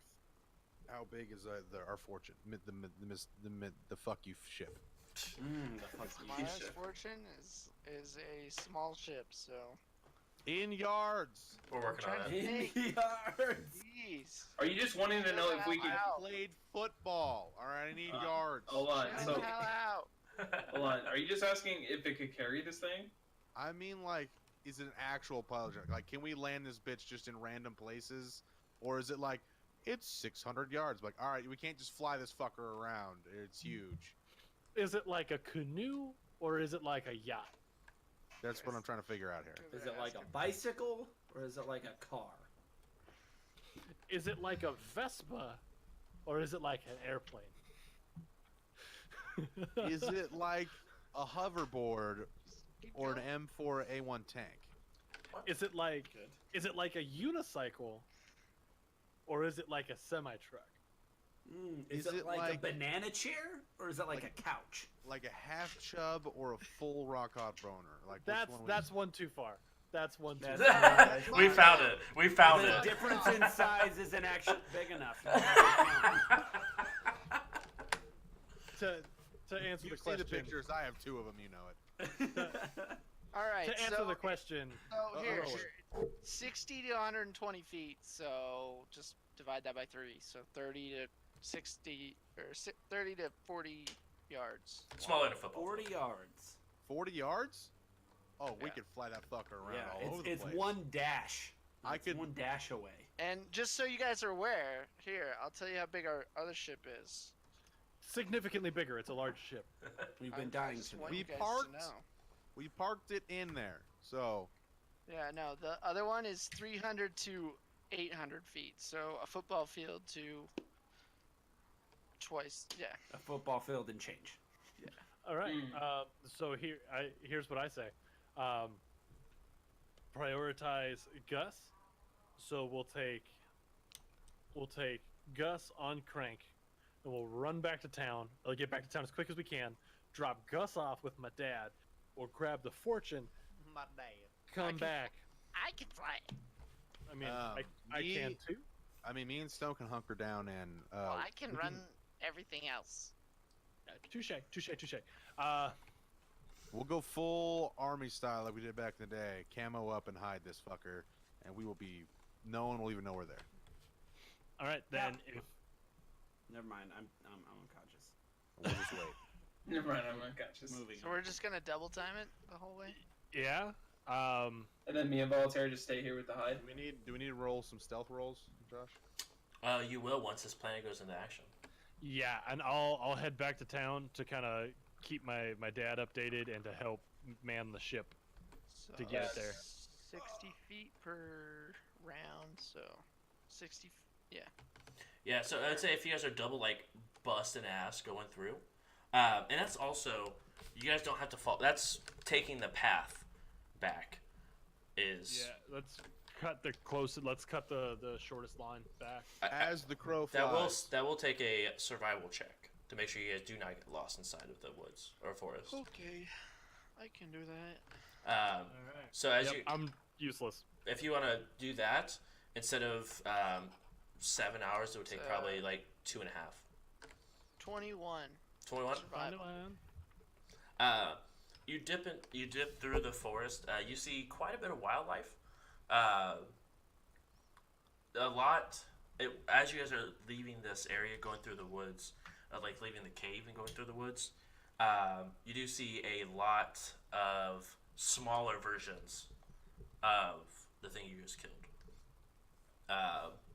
These ones right here, the ones that you guys are like sneaking around through, are probably the size of a lab. So pretty small comparatively, but still something you don't want to get surrounded by. So you guys make your way through. And about 2 hours later, you guys make your way and are back to the your dad's shop. All right, we're back to the fur trade. Yeah. All right, just gonna head on in real quick to kind of give them the update. Patch, if you want to go kick up if you want to go start running the pre-flight, I'll meet you at the ship. Aye, Captain Sunshine. There you go. Crank And- will stay here, I guess, with Gus. All right, yeah, and then I'll bring Crank when we Follow go. you around. Yeah. All right, so I head on into the shop. All right, you walk into the shop, and you see your dad just sort of working the shop, just sort of flipping Alright. through a book. So, hey, Pop, quick update. We're back, kind of. I need some help. I've seen it. I don't know how to fix it, but we got this, and I point to Gus on Crank. He got by a barb from one of those things, and he has the little things from the big thing inside of him, and he's unconscious. I don't know how to fix it, but it's only been about 2 hours, so I think we should still be on the safe side here. But I need your help fixing that. We're gonna grab our jumper here, and we're gonna go pick up the body, whatever you want to call it, so we can get all the hide and everything back here for you. Just want to let you know what's going on. I'll be right back. If you could save my medical officer and pilot, I would love it. Thank you so much. Bye. Turn around and walk out. Crank just kind of stands there, And unsure what to do. Crank would just kind of set Gus down on the counter and turn around and follow me. You basically have to tell him what to do. He only has a 6 intelligence, so. Yeah, Crank, leave. Put Gus down, please. You all keep talking about me so rudely when I'm unconscious. He's only got a 6 intelligence. Everything's about you, huh? and then I'm gonna take Crank and we're gonna hoof it back to the fortune. I probably already have it started up and outside. So as you Okay, I'm ready are for it. walking up, you see the ship surrounded by Starfinder, as they have flipped over the piece of metal that came off the side of the ship that said the ship's name on it. You do see all of the people that you see their hands are like covered in paint and stuff like that, handcuffed, and you do see CB handcuffed as well. Yo. No. Oh hell no. No. Sorry, this is just I know, this is just me. yeah, just him, because you're still talking to your dad as he's getting to the ship head up. I know. I'm upset though. Personally, His fatherly reacted in character. his fatherly instincts are kicking. How many Yeah, people? my, Spidey sense. There's 8 Starfinder, and then your group of people.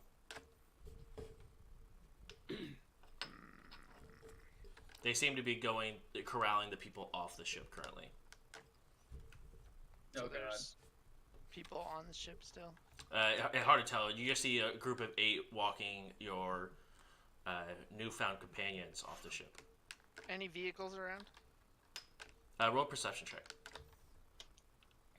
16. So you know at the airport where they have those little carts that they bring all the luggage on. Yeah. There's a couple of those just like here and there, but nothing that's Starfinder related. So they just walked over here. All right. Yeah. All right. I'm gonna make a stealth check. Okay. Closer. That is a 25. 25. Okay. You walk closer. I'm just trying to get close enough to see if they're saying anything. Go ahead and roll a perception check for me. 19. 19. You hear just a couple of them having a conversation as they're walking the last little people, the group off. The last person being CB. You see that, hey, this one's the last of them. We can go ahead and send them off back to Starfinder for some questioning. We need at least 4 guards posted here. This crew is severely armed and severely dangerous. They took out a whole ship. Let's make sure that we don't give them a chance to get off this planet. Understood? So they think that this is the crew. Okay. Just so I understand. Significantly armed or dangerous. You speak for yourself, motherfucker.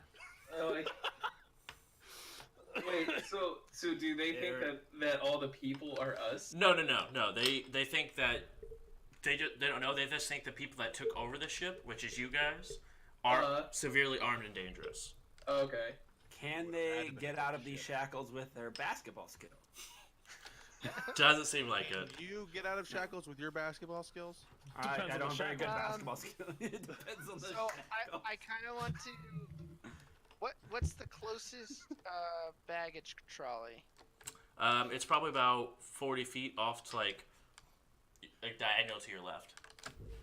And how close is it to the people? About 30. All right, I'm gonna try to pull a diversion of some kind. Okay. So I'm gonna start up one of those trolleys and set it so that it just goes careening into like the city, just to like run into their ship or something, like whatever's. Okay. Go wherever ahead. they came from. Go ahead and roll hacking. That is a unmodified 20. Awesome. You go ahead and you see it and just like takes off.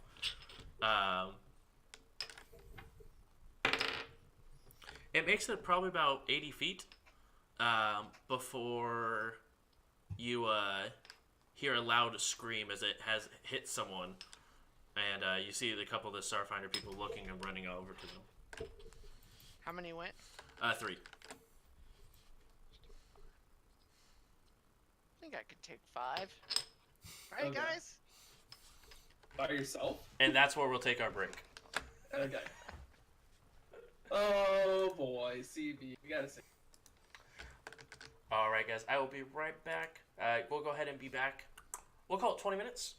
Top of the hour, we'll go ahead and come back and knock out the next section of this crazy, crazy story.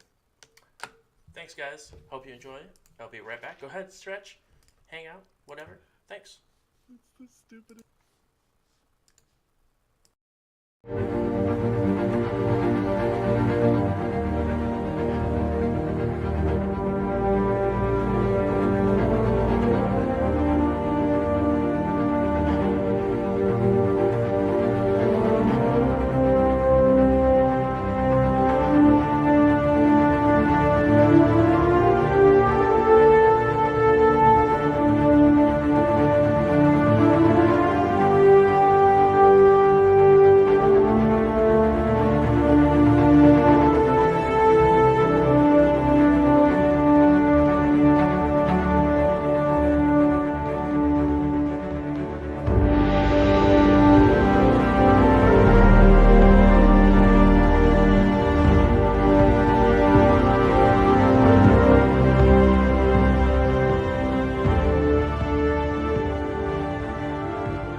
guys, we're back.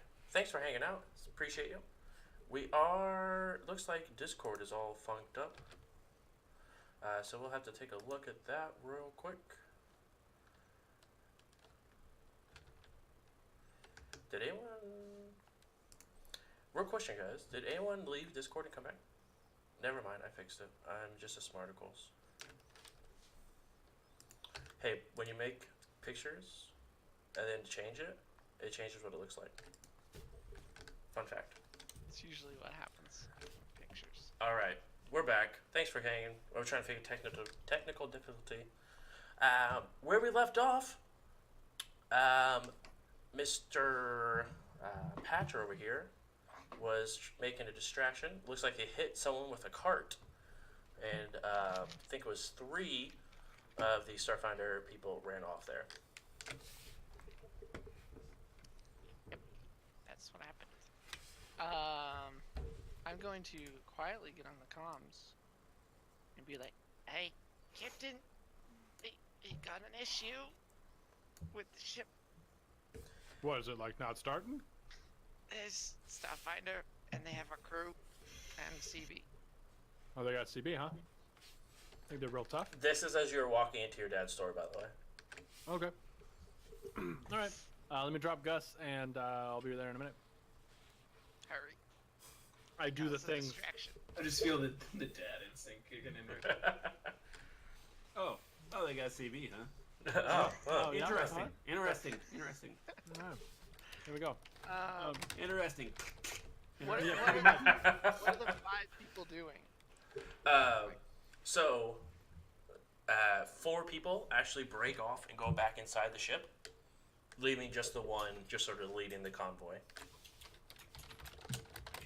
Is he wearing anything special? He is wearing heavier armor, probably like the kind of armor that it's lighter armor, but it's still not. It's not heavy, but it's not like second skin. Somewhere in between. Okay. And then he does have a hilt of a weapon. It doesn't look like there's a blade attached to it, but there's a hilt, and he also has a blaster on his side too.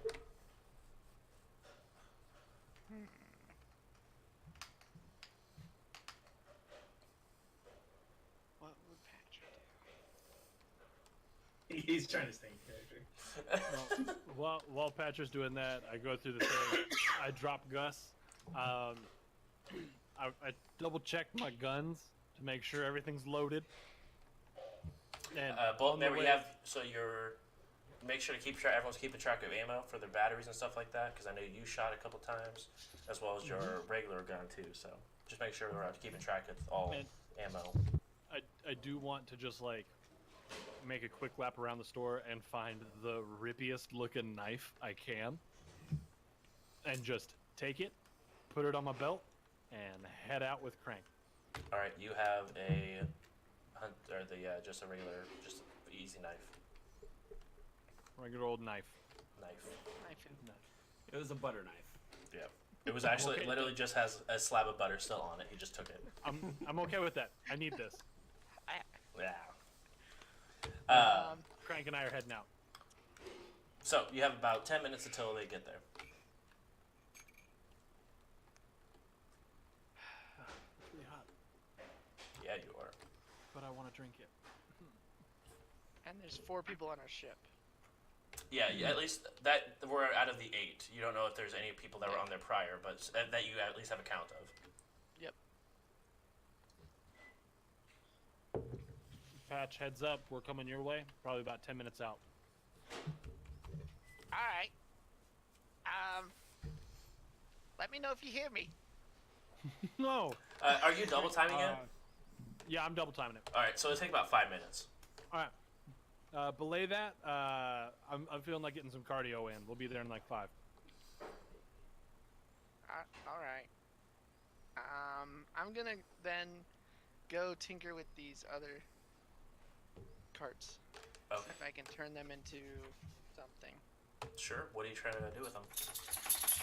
Well, Wow. I kind of want to turn them into a sort of grenade.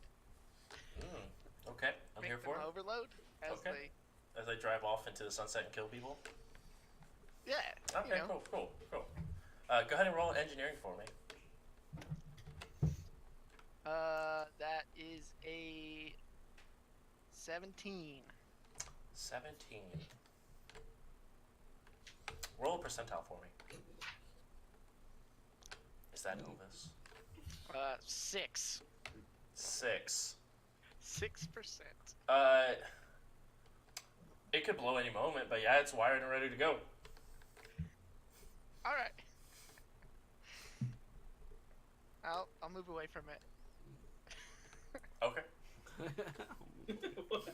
Just in case it Checks explodes on me. That is. Checks out. How far are you moving? I'll stay within my remote hack distance. I think it's like 60 feet. Okay, that's plenty. Okay, and what do you want to do with it now? Well, I'm waiting now. Oh, now you're just waiting? I'm just gonna. If I see those guys come back, I might send it off. But I'm waiting. I'm waiting for the captain. Shortly after, because it does take some time to figure out how to make this whole thing explode. Shortly after, as you're like backing away very cautiously from it, you see the captain off in the distance running up behind you. I have Crank tell him where I am. You see Crank like lift a finger towards, and you see He just lifts his just right says shoulder. R. Alright. I go and I meet up with Patcher. Hey, Patch, what's going on? What's the status? What do we got? Where's CB? And then I point at the small group. The small group is about like 50 feet ahead of you now. Okay. There's one guy. Maybe we could take him out. Okay. Anybody on board? But there's 4 people that I counted on board, and there's 3 in the town fixing another distraction that I had. Not gonna ask questions, but good thinking. All right. All right. Do we just go ask for our ship back nicely? Well, you're the captain. No, You I'm gotta leave. kind of just thinking out loud here. Sorry. If you have a plan, I'm more than happy to hear it. Really. So. Well, bullet my plan point- is always hit him, run away, hit him again. I mean, that sounds like a good plan. I'm just not that athletic. I'm just not that. So, in like bullet points in priority. Get the ship. Get CB. 65. Get the other thing.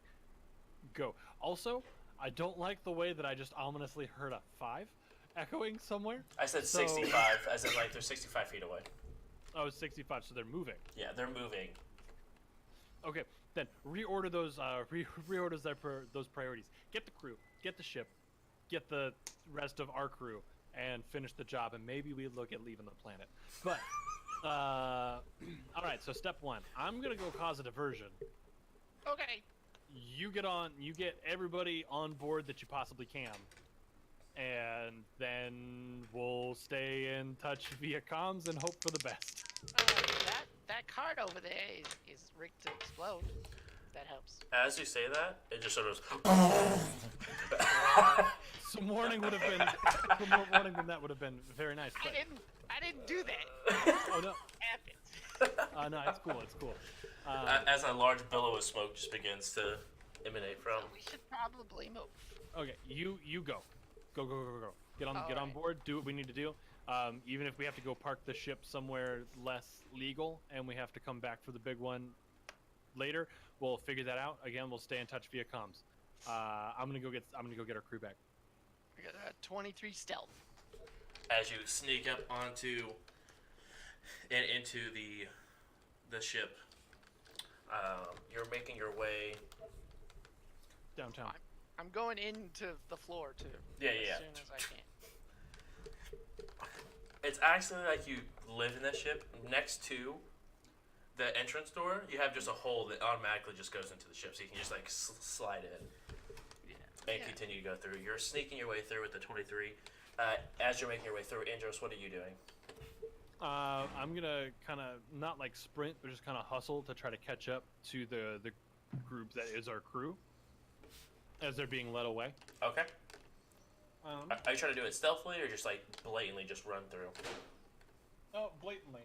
Crank is still following him. I am gonna take my captain's hat off. Okay.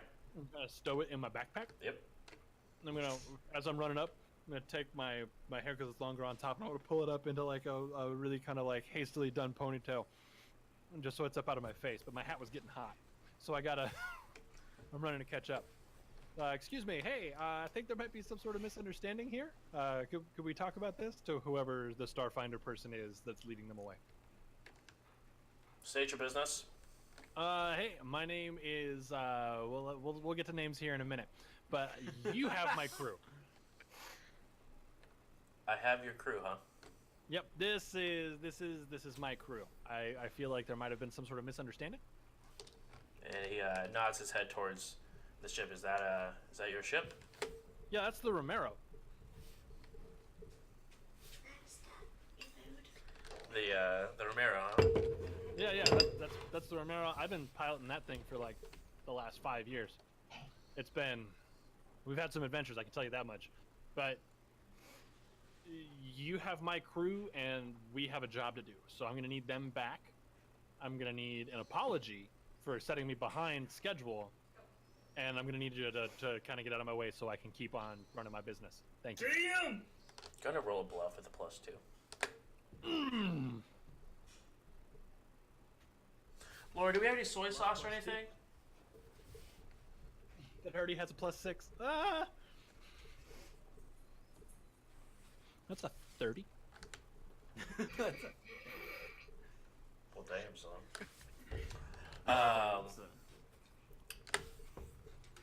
Actually, I'm sorry.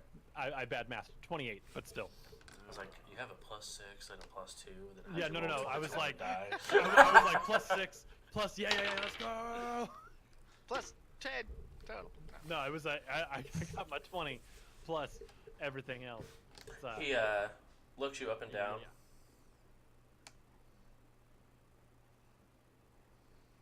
And squints a little bit.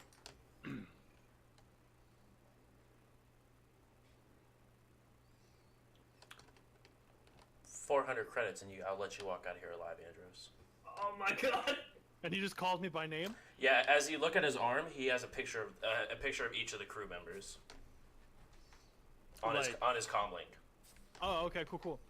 That's a tough one. I'm pretty strapped for cash at the moment. He starts looking over. I'll take half. Half. Let me see. He's talking about half your crew, by the way. Oh, talk about half the crew? No! Yeah. That's You're a strapped steep on one. cash. You have some. By the way they're dressed and stuff like that, seem like they're worse for wear. I figured. I mean, hey, and I'm gonna kind of pull him away from the group for a little bit so like they can't really hear. Mm-hmm. Like, look, man, do I have any idea of who this guy is? Would I know a name? Would I know anything? It doesn't seem like it. You could tell he's. You look at his uniform, and he's not properly badged to be out on his own missions yet. Okay. So he's still a recruit. Looks like he's just trying to gain any sort of edge he can. So would I at this point outrank him? If you weren't a fugitive, yes. Okay. I'm just gonna go like right at it. Hey, look. All right, recruit. This is how we're gonna do this. We got ourselves a handful of drifties. That's what they are. Picked him up on a drift run, trying to get away from this whole big misunderstanding. So I'm really like, all I'm gonna say is no. But I will give you the next best thing, and I pull out from the bag because if I didn't unload my bag after thinking that I was bringing Climeberry, I do have all of these Twinkies. I mean, we have a ship that does that too. Yeah, but these. Okay, so. I'm just saying, I could either call the rest of my crew over here. Let me walk away with half. Your choice of which ones. No, so here. Okay, I have a question for you. How long have you been on Castrovel? day. Okay. So you haven't had a chance to like really explore Castrovel, right? I mean, no, but Okay, so check this out. You've never been able to experience the Castrovelian Deepweed then. the what? And that's Castrovelian it instantly just spikes his interest.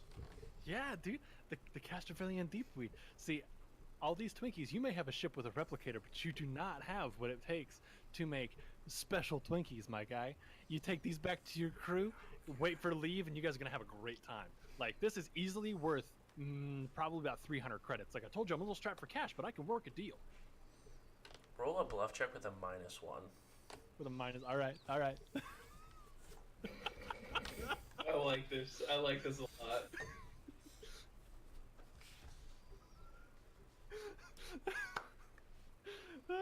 That's a 19. Jesus Christ. This is my thing, dude. Like, This is what you do. I'm worthless in combat. This is my thing. He looks you up and down. 300 credits. Oh, at least, dude. If you can catch yourself a real chump buyer, you can jump that price up. I'm talking maybe 500. Like, dude, we'd catch people coming down here from the station, like on spring break, woo, and I wouldn't have to work a day in the shop for like another 3 months because I was just making that money. The Twinkies and 2 of those four-armed gentlemen over there. Deal. Deal. He How many shoulders do they have? Yeah, Andros is really keen to get rid of guys. he They're really- so I'm gonna tell you, I need to let me break the news to them because they're my guys. Let me break the news because otherwise it just looks like I'm a monster, and we'll call it good. Cool. however you want to sell your slaves. And he just sort of stands off to the side. I mean, not my slaves, but okay. And I turn, I hand him the bag full of Twinkies, and I turn around, and walk back over to the crew, and I go, "All right, good news, everybody. We are." Actually, I'm gonna take a step back here. Hold on. How do I want to say this? Everybody that has arms, take a step forward, unless you have 4. 4 people standing back. Okay, so 2 of you, you and you. I tried really hard. There's some crazy misunderstanding. They have you mistaken for fugitives. That you look exactly like them. I have no way to prove that you're not, because obviously we don't have any papers or anything like that for you. So they're letting everybody else go. There's nothing I can do. They're going to be taking you into custody, and they'll have some questions for you, and so on. But I tried absolutely everything I could do. I'm so sorry. They look at each other, look back at you, and they sort of reach your hands out like, well, they're tied, but they like reach out like this for your hand. All right. And then they grab it, give it a small kiss, and the first time they've spoken to you, they say thank you. And then begin to walk away. I'm so sorry. I really wish that there was something else I could have done here for you, but you know what? And I lean in. I go, y'all have 4 arms. He's only got 2. Wait till we get away, and then I'm certain that y'all can just beat the crap out of him. He's still a recruit. You got it. They give a small little smile, then nod towards you. Also, 3 blocks down, take a left, another 2 blocks, then a right. My dad owns the shop down there. Go on in, tell him I sent you. He can find you some work. So, be scarce. Good luck.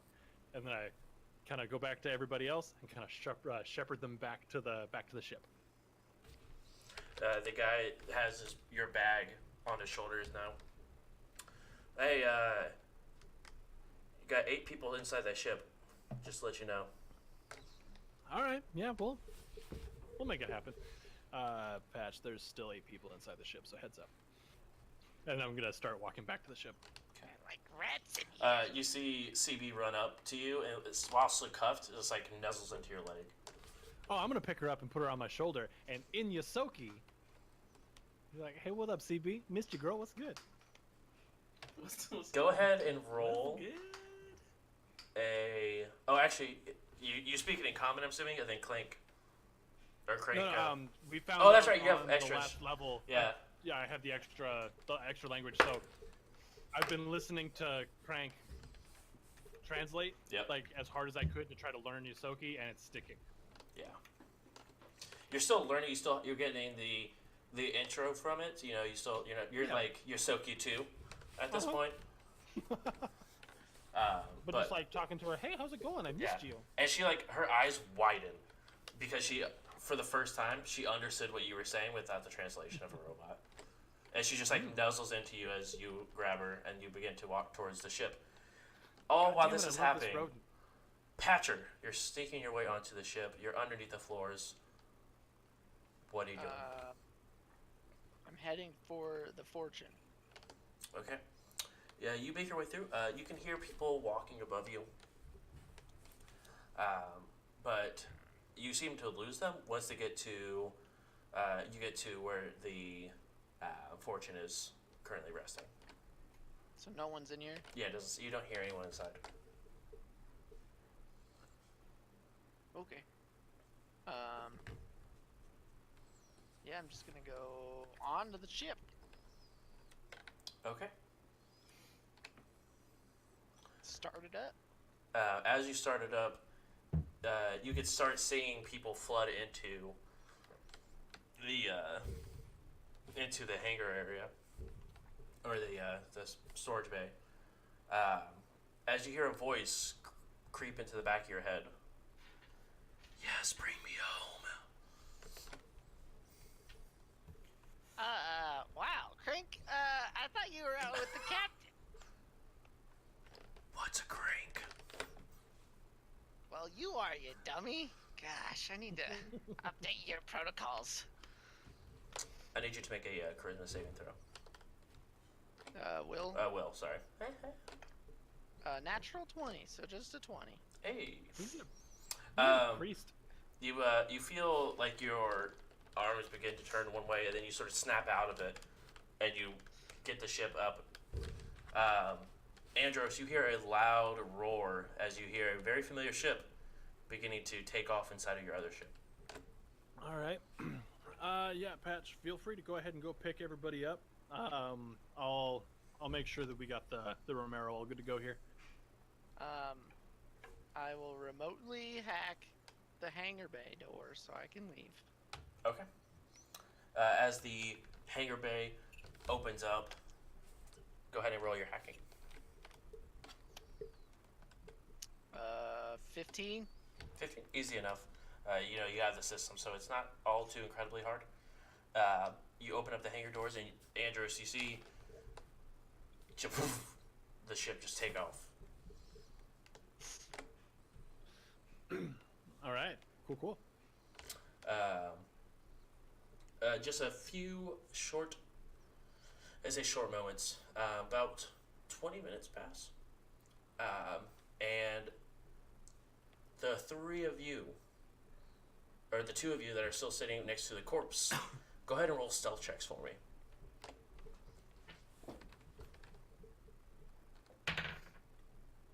Oh, that's a natty 20. Oh. Okay.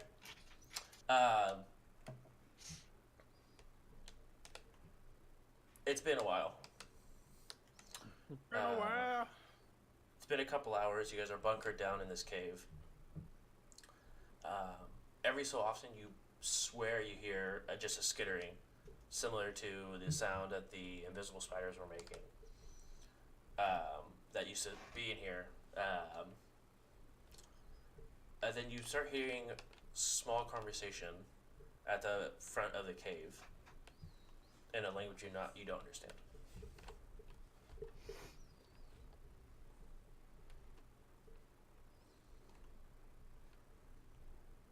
I mean, we were taught to just lay low and observe. You just wait for a few moments, and you see a group of 6 goblins walk into the cave. 4 significantly smaller goblins, and 2 look like they could be adult goblins, just sort of walking into the cave. Not like on alert or anything like that, just simply just walking. like they live here. I mean, They do. let's just let them be. Yeah, they just walk right past you guys. They don't seem to notice anything one thing or another. Yeah, Just let him go. I mean, to be honest, they didn't really do anything to us last time. Stone was like, murder! I did just right two of them.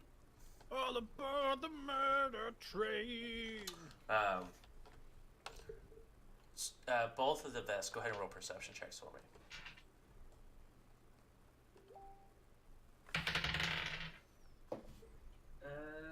13. 17. Shortly after, you see one of the a couple of goblins holding on to one of the tadpoles, but it's grown. It's the same shape of a tadpole, but just think like a large koi in size, but it just looks like a tadpole. Mm-hmm. But they're just sort of like holding onto it and then throwing it, let it slither across the ground, and then running and picking it back up, and just kids messing with something. We were taught to watch fucking murder happen and still not react. It's just retaught. Yeah, this is pretty fun, yeah. Shortly after, you hear two sets of footprints stealthily walking in, prowling down real low to the ground as you see two more Kasark that you guys killed, but they were the size of labs now, walking in slowly like they were hunting this group of goblins. Do the Kasark notice us, or are they still just on the hunt They're for the just goblins? focusing, because I'm assuming you guys are picked up post up near the mouth of the cave, or are you guys Yes. deep into the cave?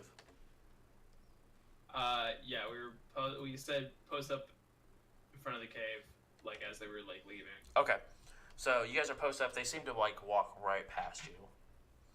But off to your right at the end of the as far as you guys can see into the cave, you see the goblin sort of playing with this single tadpole. Whether you see it on the far left, at the entrance of the cave, you guys see them begin to head out that way, or head into the cave hunting them. So you can see both sides. You look to the right, you see happening. You look to the left, you see hunting. Gotcha. I'm just gonna look to Volunteer and be like, those goblins aren't going to make it, are they?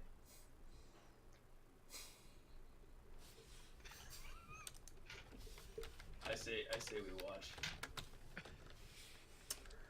And as you expected, you see the two adult goblins just sort of mindlessly watching the kids have fun, and you just see as both of them just fling thorns into both the parents, and they just drop as you see the four kids slowly be devoured one by one. I say that's our cue to maybe move further out of the cave. I didn't think we were in the cave. We're at the mouth of it. I mean, if we could do it quietly. Like I said, they don't seem to have noticed you. They walked right past you in the hunt. And they're pretty deep in the cave, aren't they? Now at this. I mean, they're probably 40 feet away from you inside the cave. I mean, I say we move to an area with a clearing. That way the jumper can land. I agree. Okay. As you guys slowly pick up the body and begin to leave stealthily. You guys are going slow anyway. You guys are going 10 feet. Very stealthily, so I'm not going to make you guys roll a stealth check for it because you guys are going so slow. Yeah. You guys begin to go ahead, and you do find a clearing just a few minutes outside of the cave.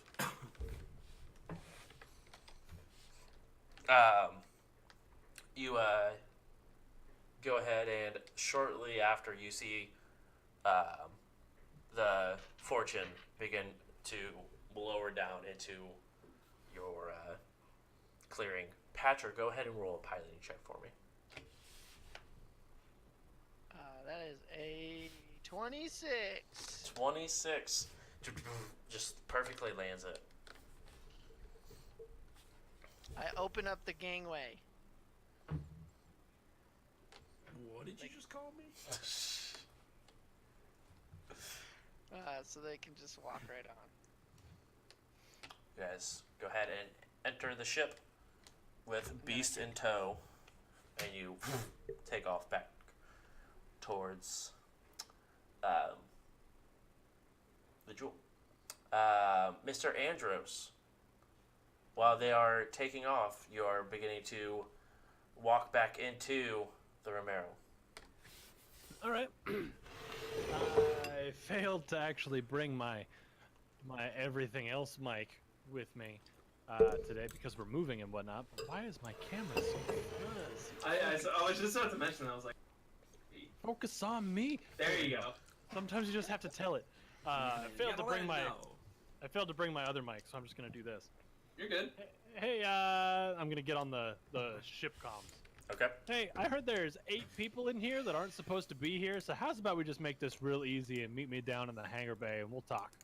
See you there. Love, Andros. And I just like walk on down with the crew in tow. Yeah, yeah. Like we're all just gonna head down to the cargo bay. Now they are all shackled still. Mm-hmm. Okay.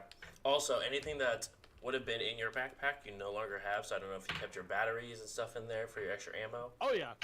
Oh yeah. It's all gone. there. Okay. But we'll make it work. Okay. You go ahead and continue on. Sure enough, in the hangar bay, you do see the 8 people, all armed with guns and ready to go. All right. Hey, hi, hello. My name is Andros Sunspire.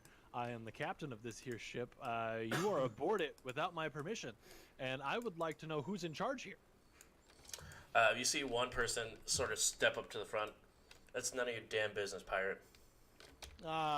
That's offensive. We prefer the term misunderstood space travelers.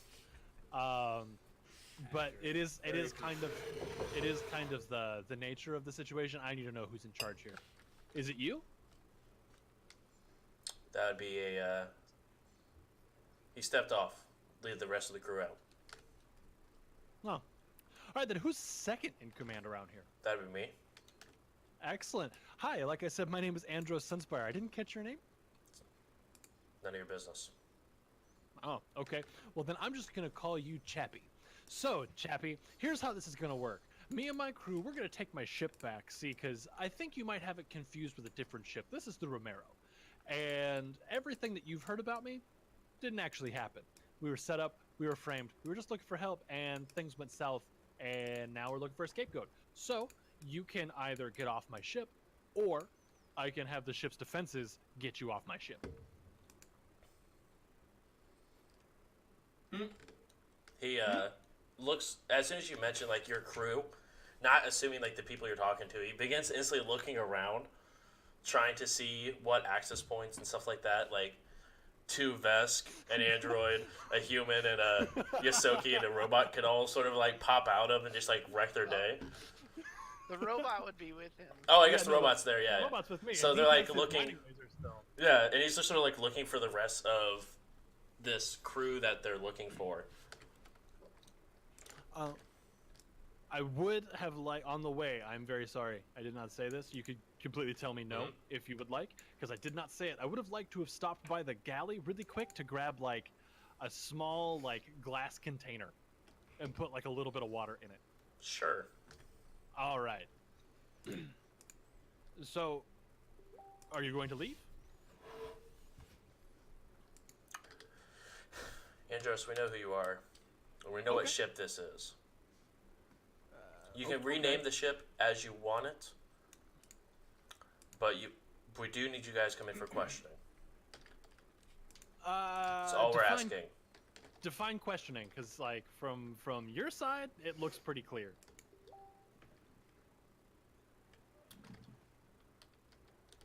You know protocol. We're asking you to come in for questioning. We're not here to execute See, you, Gus otherwise we would have done it on the spot. Gus isn't here. Like, he's my protocol guy. I'm just the captain. As the captain, you should know this protocol. Am I wrong? I mean, you're right. I do know the majority of it. It's been it's been like a long week, honestly. So, what we can do, you could tell your boss I'll think about it, and you're gonna get off my ship. I'm sorry. Damn I have straight. orders from even beyond my captain that we All need right, to bring you and in. I reach into my jacket and I pull out that little glass container with a little bit of water in it. Mhm. This is what y'all want. We had said when we were looking to board that we had some people that were sick. This is the sample. I can either give it to you and you can leave and you can study it. You can do whatever you want. That's none of my business. Or I can break it and doom us all. Your call.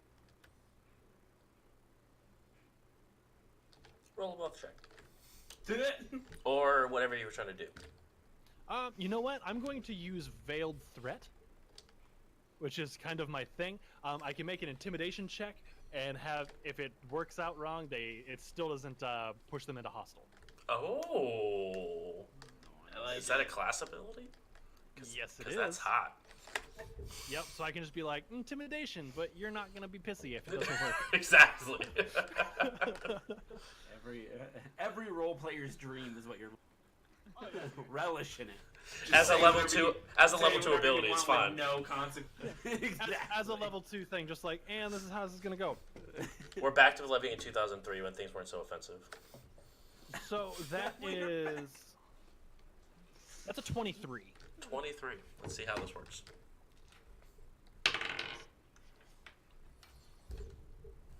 It's your boy. I talk for a living. Oh, I'm aware.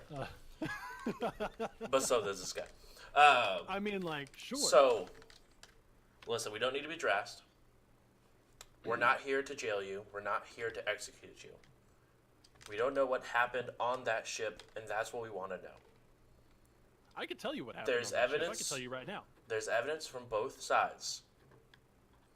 We just want to talk to you and your crew for questioning. There was violence on both sides. I've heard that argument before. But I didn't say violence on both sides. I said there's evidence for your case as well as his case. All I would just like to ask is that you guys come back to Starfinder The people that launch missiles at you. and if you are as you are more than welcome to come back to Starfinder and all its perks, all forgiven. Or you're free to leave without any repercussions as a deserter.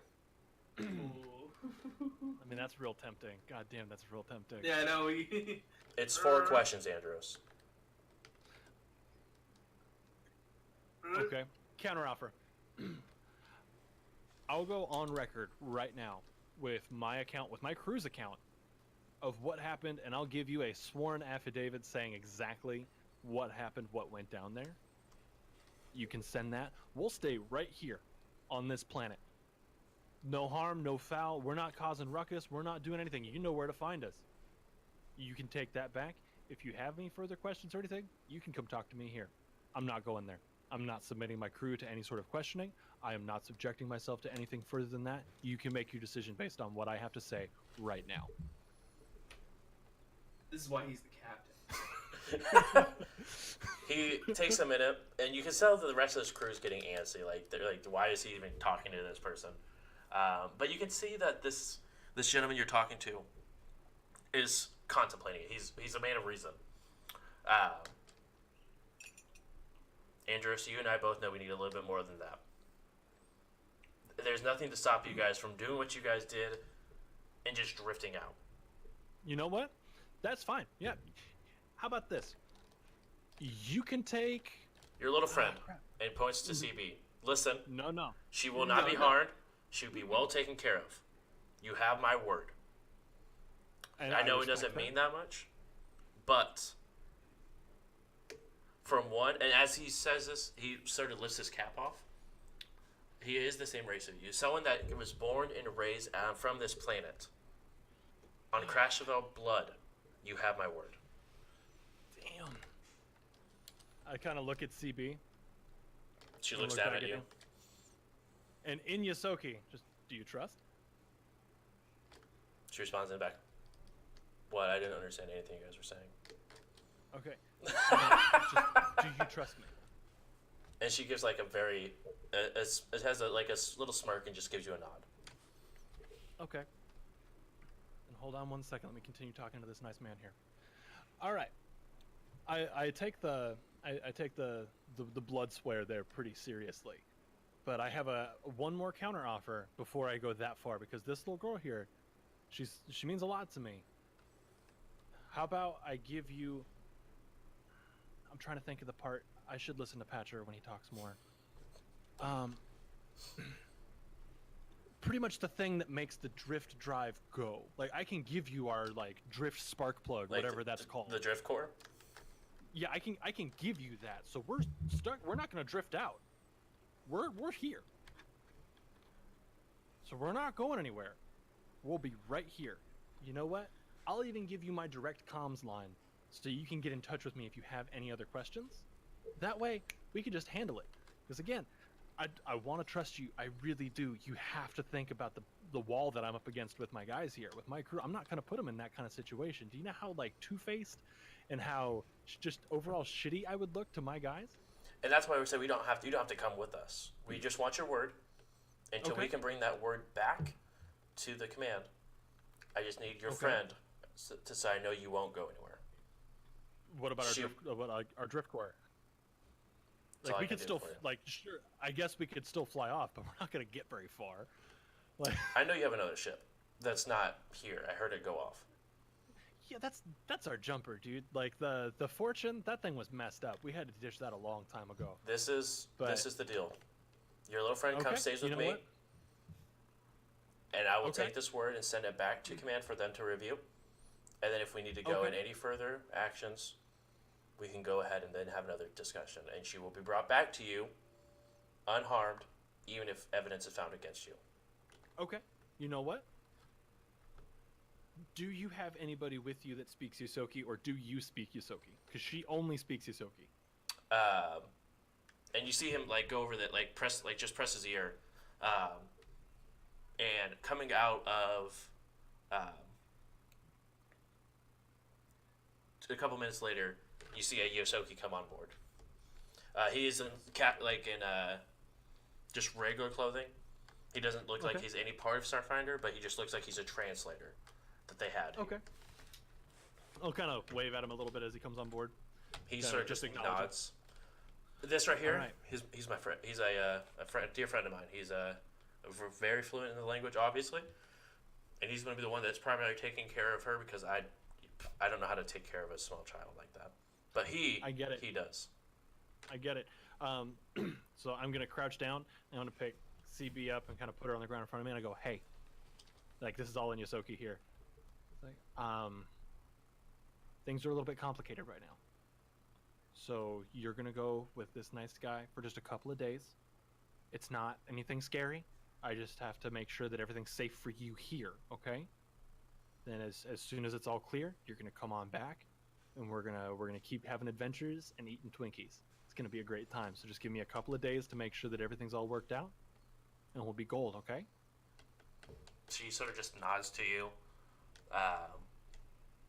and just runs up and gives you like an awkward hug because her hands are still cuffed. He gives just like an awkward like half hug around your leg, or I guess since you crouched down to her, just like runs up and just prepares to be embraced. And I'm gonna give her a big old hug. She does sit down and begin to walk towards them. As she walks away, you notice now that the hair on the back of her neck is standing straight up. So she is definitely scared and worried, but she trusts you. Excellent. And as when she gets to the other Yosoki, in Yosoki to him, hey, her name's Kleinberry. She likes Twinkies. She's scared. She's not from here. Now I'm putting my trust in you, so you need to do the same and take care of that little girl, okay?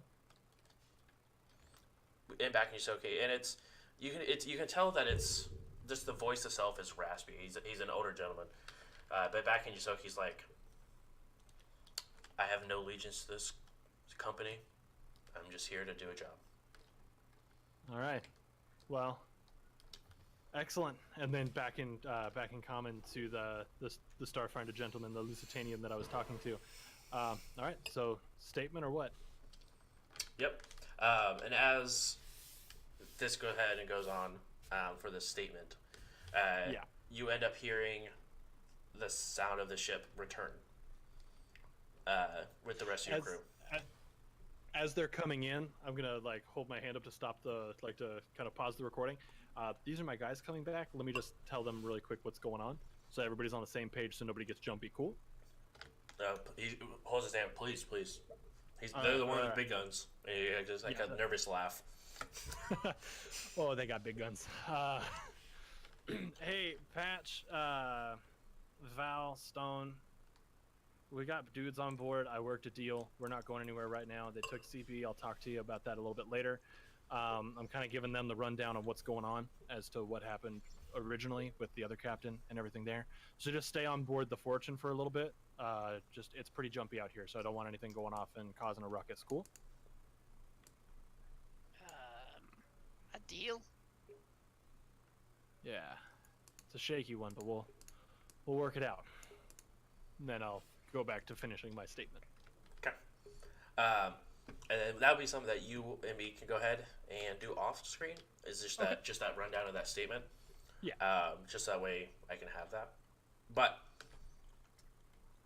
he nods and just takes the statement and leaves. And he even shows you that he sends it straight off to Starfinder, so that way that you know that they did send it all. It's like, as soon as we reach board, we'll make sure to come back. We'll find you here. Yes. Yeah, and I give him the address for my dad's shop. Okay, and a comm code so I can at least reach you to let you know where I'm going. Yeah. And I give him my comm code. He gives you his as well, just to show that you guys are on the same playing field. He gives you his as well. He's like, "Don't call me, just."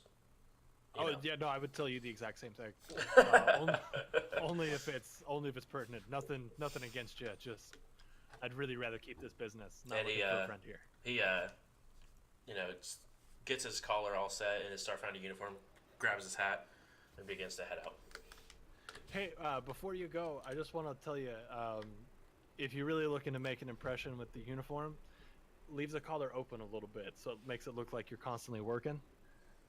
People seem to dig that, so. They say the same thing about the hat, and he tits the hat down and then begins to walk away. Oh, yeah. See, he gets it. You go to reach for your hat, you realize it's in your backpack that you gave away. Damn it. It's cool. I'll get another one. And all of 9 of them begin to walk off. Hey, real quick, I do need to get my guys, the rest of my crew here unshackled, please. Yeah, he goes ahead and tosses you the key for it. Awesome. Thanks, man. Have a good one. Fly safe, and all the other star sailing nonsense. He just sort of like throws his hands up and just continues walking, like he understood. It's not like flipping you off or anything. He's like, yeah. Just like see you, man. All right, and then over the comms, hey, we're clear, guys. If you want to come on out, we can talk about what just happened. Also, somebody should go check on Gus. Yeah. Let's rendezvous here. We'll talk. You're muted, yes. Said I might be a daddy. We don't actually know. Yeah. Or you have a hole in your chest cavity. Or both. I've seen that movie. Right. Okay, so you guys go ahead and land the ship. Yep. I land it. So let's get this corpse back over to my pop's shop. We can check on Gus. I can tell you about what just happened, and we can keep on moving with our lives. Cool. Yeah. What's this deal that you made for me? It's kind of one of those captain-y things that I have to do from time to time. Not trying to talk for you, but I sometimes need to talk for you. I told him exactly what happened from our side with the whole thing with the other captain and you getting sick and all that kind of stuff, and just the whole bullet point list of what led us to here. And yeah, kind of gave them the statement. They said they were going to review it, run it against the evidence and information that they have from the other side, and they'll figure out what to do with us from there. I convinced them to not take us in, or to not make us go into to station. But to do that, I had to give them CB as collateral. Little terrifying. We're just dealing in people's lives now. I mean, I tried everything, dude. I offered the drift core as a collateral. Just be like, we'll stay right here. But they were like, nope. She seems to mean a lot to you, so we need her. I'm not the one dealing in lives. They are. All right. Better not come back and bite me. Oh, dude. If it bites you, it bites me, and I'm not looking to get bit. So we're all on the same page. Any questions? Anybody? So you just let them take. Stone. I tried, man. I tried absolutely everything. I offered them Twinkies, man. And like good Twinkies. Like, I need to look at getting some of these ingredients to make sure that you can experience these Twinkies. I just want to like lower my head and walk. All right. You could be disappointed. I earned it, but this was the best deal that I could make right now to make sure that we were all safe. It wasn't the best deal for C. That hurts. And you're probably right. That hits me right in the heart. All right, Stone. Thank you.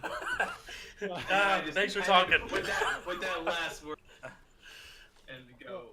A lizard of few sharp words. Yeah, his words are as sharp as his teeth. God damn. We do still crank back to Gus. Yeah. Yeah. So that just leaves Valitaire and the captain standing awkwardly in a room. Yeah. So Val. I mean, Dad like to hide. I mean, we'll find out when it gets there. It looks fine from what I can see. Probably get a pretty good deal for the contract. Pretty good price on the contract, actually. You're my security guy. How do you think I should have played that? Man, I would have just killed him. Yep. I was outgunned, outmanned. It was me, our rest of our crew in shackles and the robot. Like, I'm not sure what all I could have done there. I don't know. Usually just wing it. Fair enough. That's how we got here. But I'm confident. Told them the truth. So, I mean, the worst they can say is that I'm lying. In which case, they're lying. Or stupid. But yeah. All right. Well, let's go check on Gus. As you guys make your way to Gus, Gus, it is black everywhere. You look around. There is just you and a single light. And then about 40 feet ahead of you, poof, another light appears. And then 40 feet beyond that, another light appears. It almost just looks like a infinitely long hallway of just lights. And inside of each light that appears is a patient. In order. In order. I go to the first light and touch it. Is there any? Can I hear or can I sense anything? So your first patient, he's just staring straight ahead. You look around, you feel him. He feels real, and the only thing that you can see that you really notice is a single hole in the side of their neck. And he's just staring at you. Eventually his antennas begin to go limp. I thought nothing of this. And then he just says, "Why?" As he just falls. And then the light goes out. You would see, if you were viewing from a third party perspective, you would see Gus like get dejected and lean over, but walk begrudgingly to the second one. Similar thing happens, except you can tell that the procedure was done better, was done more accurately. Shortly after antennas go limp. Why? And at this point, it comes to Gus that there was a point, maybe 20, 30 patients in, where I began to question things, and these first few are hitting me particularly hard because I question them. And I'll go to the next slide. The next slide comes up. Similar looking, but send me an individual message about how many patients you had. But this one right here, this one is, procedure was almost perfected. Very small hole, barely noticeable unless you knew what you were looking for.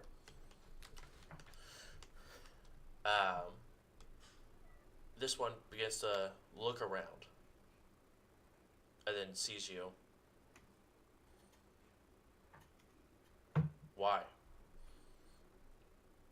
And still standing. I would look at at this point I would look down the corridor of lights, and if each of them are representing a patient of mine, it would be longer than the eye could see.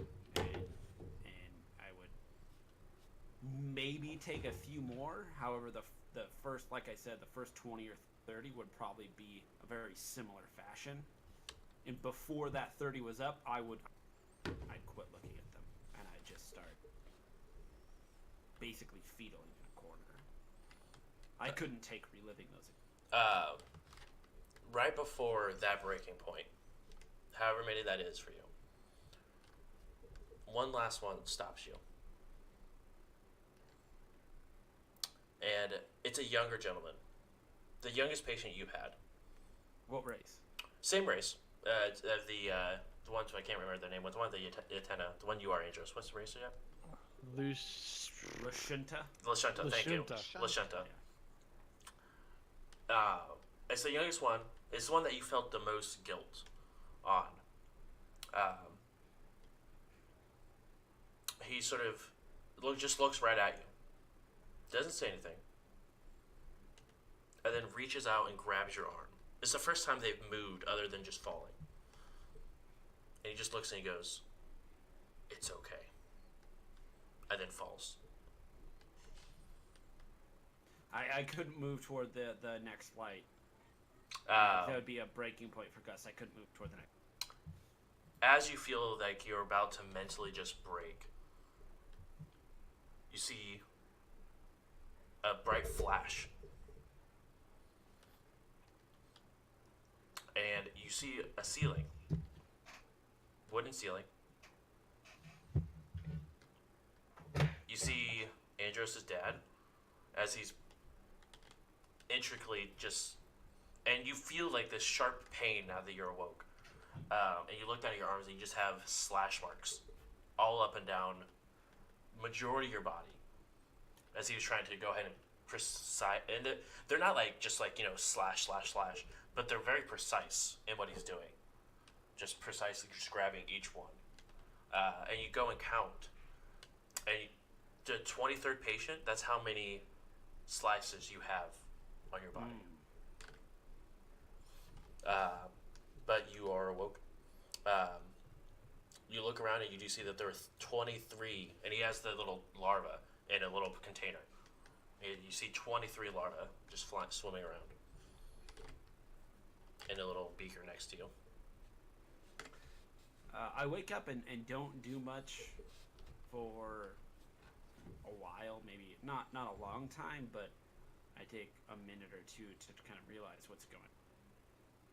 And oddly, like Gus, feeling the pain of the cuts feels like he deserves it for the pain he's caused other people. But eventually get up and start acting like himself, and like it might creep out Andros' dad a bit, but I want to know what was inside of him.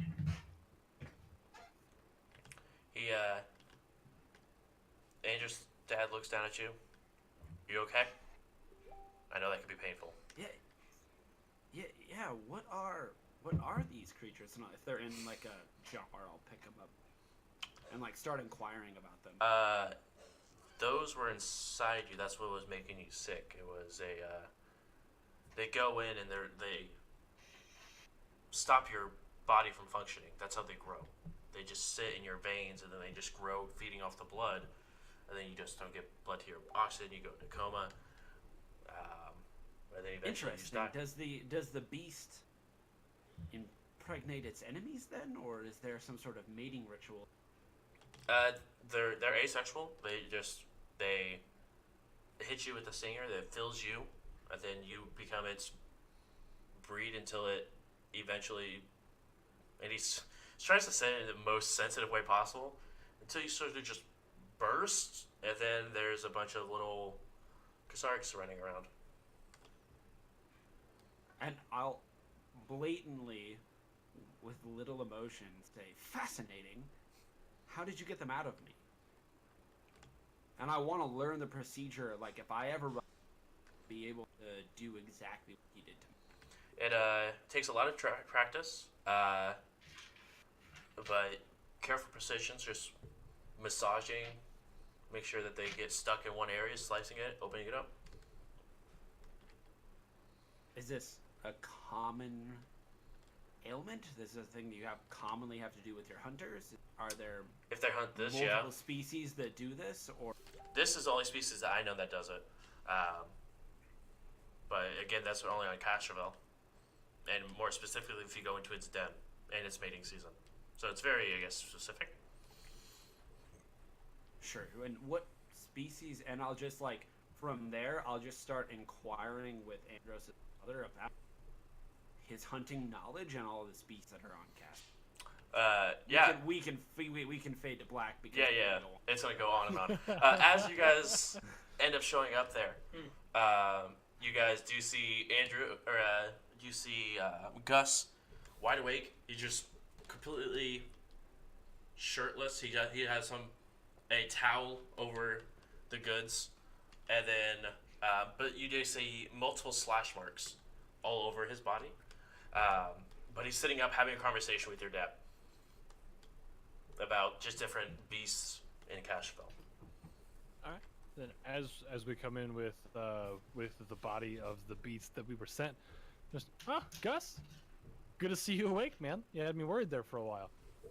My crew. I've learned so much since being here. Did we kill the beast? Yep. Here we go. You do see the large mammoth, and your dad's eyes just widen because he realized what it was, but not how big it was. He said, "Oh." But Andros, before that, you noticed that your dad had a feeling of proud that you would see in all your other brothers with Gus as he was talking about hunting, about this different strategies and cures and stuff like that. It's a little disheartening that in 5 minutes of being cured, or however long, of having a sit-down conversation, it's almost as if your dad was as proud as he was, if he was of you, when you told him that he's in Starfinder, just in this little bit of time. Just in his interest of hunting and treating and stuff like that. Sounds about right. But he's like, my God. And he sort of just walks around Gus, and he looks at you, he's like, did you do this? I just kind of helped. It was really these two. Well, these four. I was really just moral support and kind of came up with the plan, if we even really had a plan. But Leading from the front. Yep, leading from the front. I got its attention, kept its attention, and they wailed on it. Stone's actually the one that did the precision. If you look right along the spine, he got it, trying to save as much of that hide as possible. He gives you like a awkward side hug, but like he's like really excited. The last time you saw this is probably before you left when the shop was doing really well, and he was getting excited because he knew it was gonna be a good payout. Okay. But then he runs over to Stone. And he just reaches for your hand. I'll go ahead and shake his hand. He shakes his hand. He just thank you so much. You don't understand what this does for our business. This is huge. This gets us back off our feet. I guess you got to find your mom. Just tell her that the store is not going under. Did you happen to see her? I know you guys were close. I didn't know if you stopped by and saw her. You didn't tell me where she is. I don't know. I just didn't know if you had had communications with her or anything like that. So I saw, I found this and just kind of out of my pocket, my little square blanket from forever. I saw this in a crater out as we were leaving town. Found it. Why would this be in a crater? It looked like it was right around where I'm terrible at names. What's her face? Old neighbor, the lady, watched us from time to time when Heath? You had to huh? Heath? Yeah. Yeah, that's. I mean, your mom got really close with her. I mean, that's the last thing that she grabbed before she left me. So, kind of putting two and two together, like how close, Dad? Did Mom leave you for a woman? Oh, I doubt it. Possibility. I mean, no, I'm not judging. I just want to know what. I mean, I don't know. She left. I was too focused on business. She said she couldn't handle the pressure anymore. Mom ran off on you with a woman. I'm proud of her. Glad she got to know herself a little bit. Anyway, it's a weird conversation to have with my dad. I agree. Yeah, sorry about that, but okay. But I doubt she would go anywhere far without that blanket. Yeah, So, no. she's I think probably in that I think we have house. bad news then. Yeah, we hit her with the spaceship. We hit her with the spaceship. You hit what? With And the I'm kind of in spaceship? shock. I'm kind of in shock about it right now. But putting everything together, do you know what the drift is, Dad? I mean, I've heard of it. I don't. Not Okay, so space the drift- like you are, but The drift. Think of a piece of paper, okay. right? And the drift is if you take that piece of paper and scrunch it together, Uh-huh. and you have just a straight line across all those ridges. Right. Sometimes things end up in the drift from our reality. They just kind of get ripped out because it takes a little bit, destroys a little bit of time and space and all that kind of stuff to be able to use the drift. Big science-y things that way. Why would people ever use that? You go really fast, really fast. I point at Patcher. We saved him. It was a 2-day trip. We made it in 8 hours. He was sick. We saved him by using the drift. So wait. You're misunderstanding- telling me you ripped the only woman I've ever loved to save that? Hey, That's a. what does that mean? Calling him that is a little bit rough. And we can talk about this more when. No. Did you or did you not? I'm sorry, sir, you said that? Still sitting there in a towel. He looks Yeah. back at you, Andrew. No, did you or did you not rip up that place when you drifted? We don't really have a choice as to what happens. It was kind of a luck of the draw, and we drew poorly.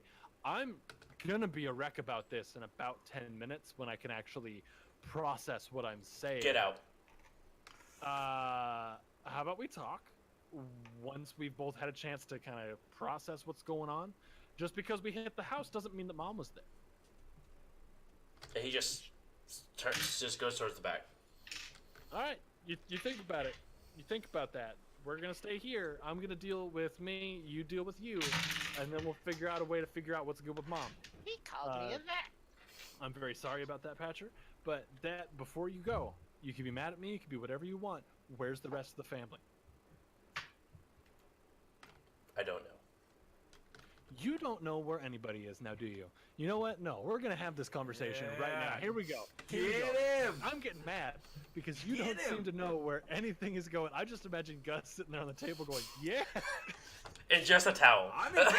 I haven't broke character. What are you talking I love about? it. I love it. Like, you know what? No, we're gonna have this conversation. You couldn't pull yourself away from a failing business long enough to take care of your family. So they all left you, and now you're trying to figure out a way to pin it on me. Just like you pin everything else on me. The business failing, it's my fault for leaving. All those times that hunts went bad, my fault for not being a good hunter and not going out. You know what? Fuck you, Dad. Honestly, we're gonna have this conversation whether you like it or not. You can respond.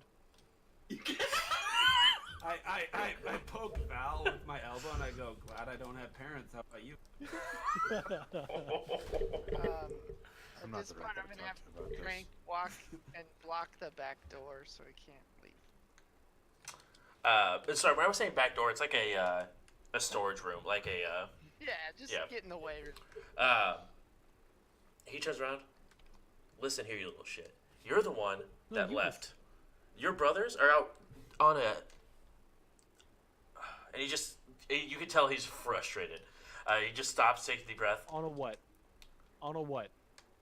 Use your words. I haven't seen Put your them together. brothers in 6 months because they went on a hunting party and got captured by pirates. Oh, cool. See, you do know where they are. You just don't happen to know where those pirates are. Maybe you can give us more information, and I can try to put this piece of shit family. I get this from you. I get flustered and can't put my words together right. This is the only thing you've ever done for me is teach me how to knot words well. But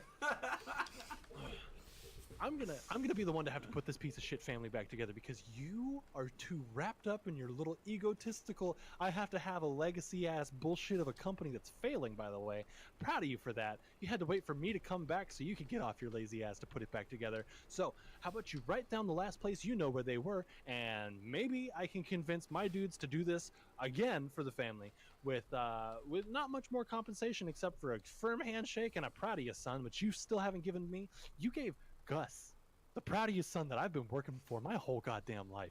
So, how about you shut your mouth, write the things, and we'll be on our way. Thank you.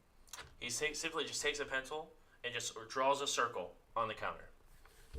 There you go. That's where they last saw him at. At the counter. Right here. Then they went Okay, on the quest where were they just like going? you did.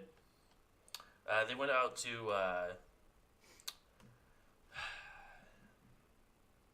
and he stops and thinks about it. Would it help if you had a map? No, I hope I've had the contract still. Let me look for the contract. I'll see what exactly they were hunting. I can get back to that information. Okay. But I'm you're still saying mad. you're here putting this family together, but you're the one ripping There we damn go. That's holes the blame on me. out That's the of blame on me. to rip our family apart. There we Technically, go. The ship ripped a hole. So. But who was piloting? Patcher. Who was the Patcher. captain on that ship? Who gave the call? Me. I am. I'm the captain. Patch. Wait, so I'm you're the one that captain. said that you were going away to become a captain because you had to be a legacy and not follow the family business, and yet this thing is the one that was captain. Will you Okay, stop again, you called calling him a me thing. pig? Again, you called him a thing. But he likes to make jokes. He put himself in the computer as the admiral just so he could be a higher rank than I am. I'm the captain. He works the engine room, and I appreciate the shit out of him for it because he's damn good at what he does. Him and Crank here. Best damn robot I've ever met. See, there's a difference here. That's a robot. I point at Gus. That's an android. I bet you didn't know the difference either because you've never been off this goddamn planet. And you call me a thing? Well, because I saved your friend's life over here, Mr. Gus, I do know the difference between a robot and something I could cut into. Yeah, just because you actually put a knife to it. If you can't actively fight it, or actively cut it, or actively sell its skin, you don't care. Well, I'll actively Oh. fight him. You're You right, can- you because can that's learn how I what learned. am. This is how I learned. I'm sorry I didn't get a chance to go fly away and leave your problems. You I had to could've. stay here and deal with it. No, because you know what? I had you. Yeah. Oh, yeah, there we go. More blame on me. What about brothers? All of the brothers. I'm just the middle here, man. You get to get mad at me because I'm the one that left. You know what? Why don't you be like the middle in your little drift and just go straight through and leave? And I put my hand on Andros's back right now and blatantly just say, I get why having parents is complicated. Yeah. See? And I look at I look at Gus. I'm pointing at my dad. I love this piece of shit, and I hate that I love this piece of shit. But I goddamn, understand. The man saved my life and is very talented. He does, but clearly has some complicated emotions toward you and possibly your brothers. We'll talk about my brothers later. But anyway, get the contract.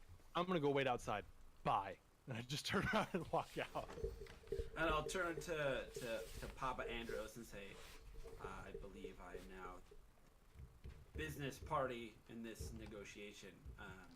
That our contract is complete, and point to the carcass. It is. You guys are free to stay here as long as you want. Including your son.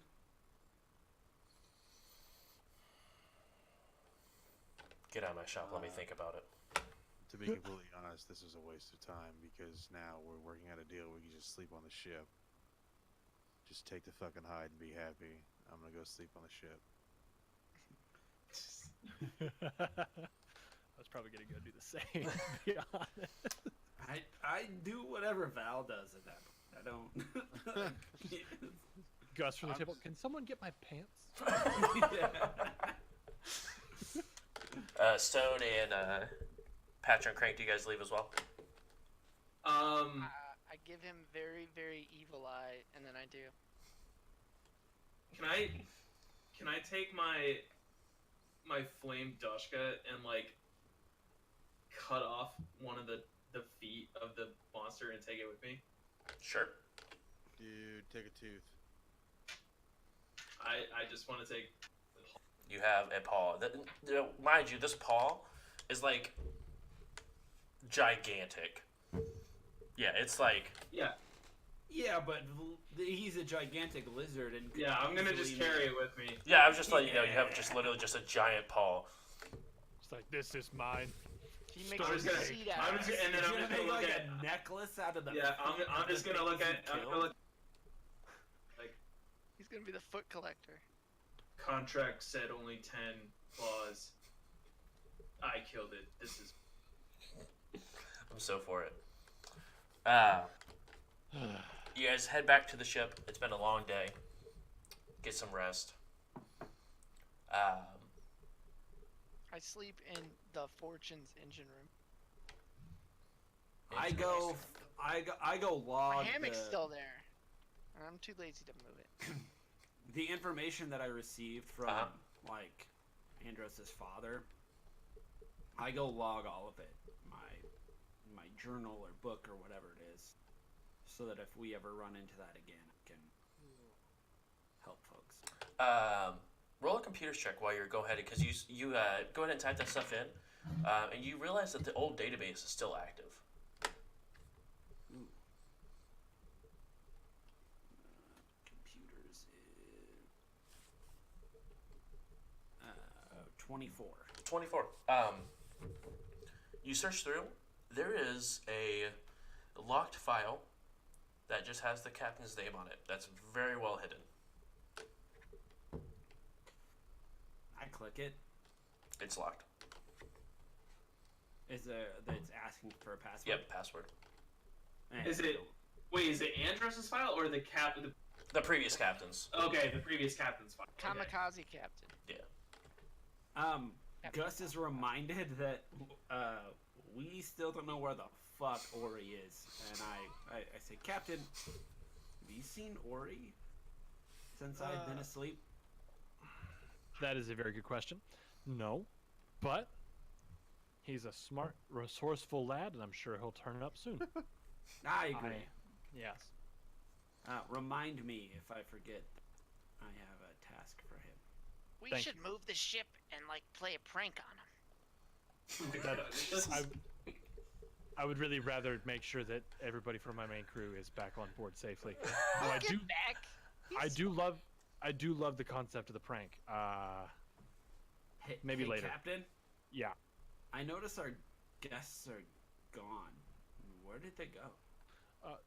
So they should all. There's Wait, two like- missing. There's 2 missing. Everybody else should be kind of on board, wandering, doing Yeah. simple tasks and such. Minus one person you still Oh. haven't told him about. Oh yeah. So I had to make deals, but 2 of them are the dudes with the 4 shoulders that we've talked about. I told them how to beat up a guy, and they should start working for my dad soon, hopefully. Okay. And there was some negotiations that took place regarding our freedom and safety and Climeberry. And then I'll proceed to kind of fill him in on everything that happened there. And when he does this, I'm still hold, and I shake my head, and I just like in disgust, and I'm going to my room. I'm going to my room. And I just Be disappointed all you want, Stone. This keeps us out of jail. So you tell me that you traded Climeberry for our life. You guys make it sound so bad. Yeah, I mean, you can make it sound however you want to, because you know how gullible he is. I think Stone is gonna catch on, but Stone doesn't speak in long sentences, but is smart. Gus speaks in long sentences and is kind of dumb. That's how this is going. So pretty much, the way that they worded it, it was either we go now back to the station and submit to their questioning and kind of be their prisoners until they tell us we can leave, or we put Climeberry up as collateral. She's actually off with a very nice Yosoki man. I met who she's with. And I give my statement of what happened with a sworn affidavit as to its authenticity and everything there. And they'll holler at us in a couple of days when they've had the chance to review all the information. I have all of the contact information for everybody that I need to be able to talk to make sure that we're not getting boned here.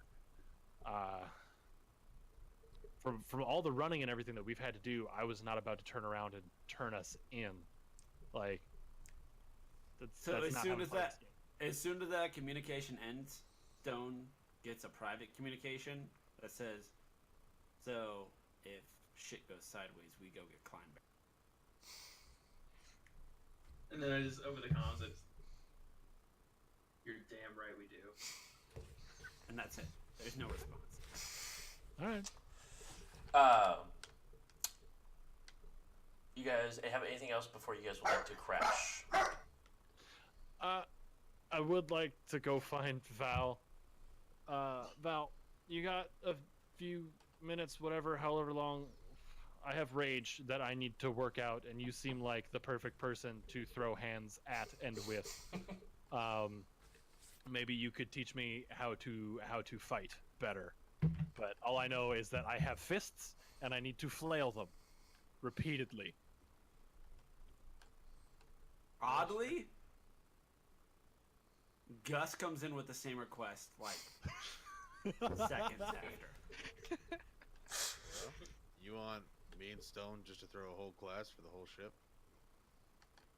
Yes. Right now. We can sleep when we're all exhausted, and I'm no longer a ball of rage.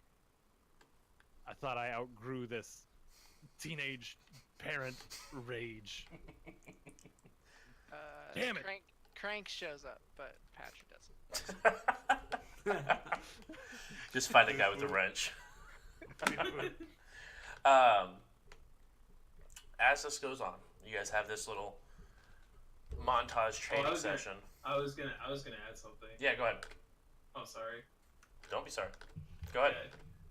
Just like I hear that they're all gonna be together, and I look at the foot that I'm still holding, and I just looked at everybody. I was like, Stone needs to be alone. And again, I'm just gonna leave and go to my room.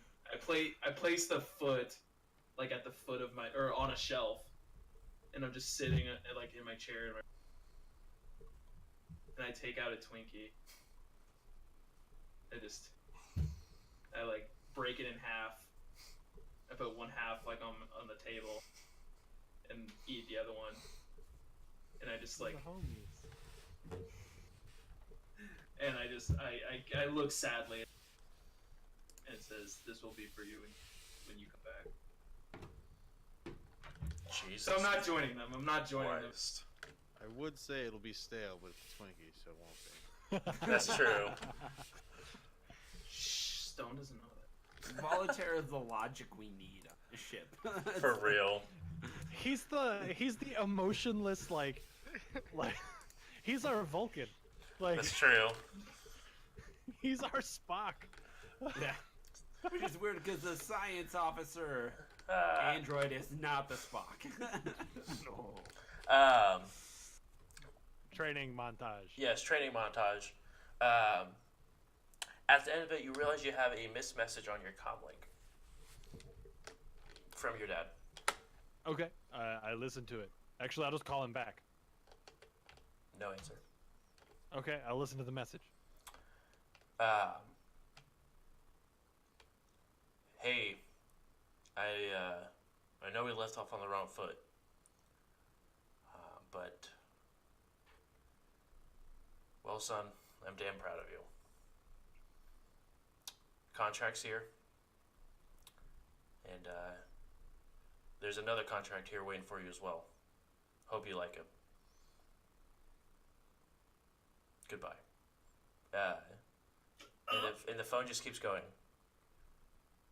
as you hear a blaster shot go in the background. No. What the hell? And it's just silence afterwards. No. Full sprint back to the shop. Just not telling anybody anything. Just taking off. Just. The three of you that are there, or I guess the two of you that are there, plus Crank, you just see Andros listen to his phone, eyes go wide, and just bolt out of the montage. I grab my rifle and sprint after. I can tell panic when I see it. Gus? I mean, I've learned that Val knows the most when it comes to security and when to draw a weapon. Okay. The both are...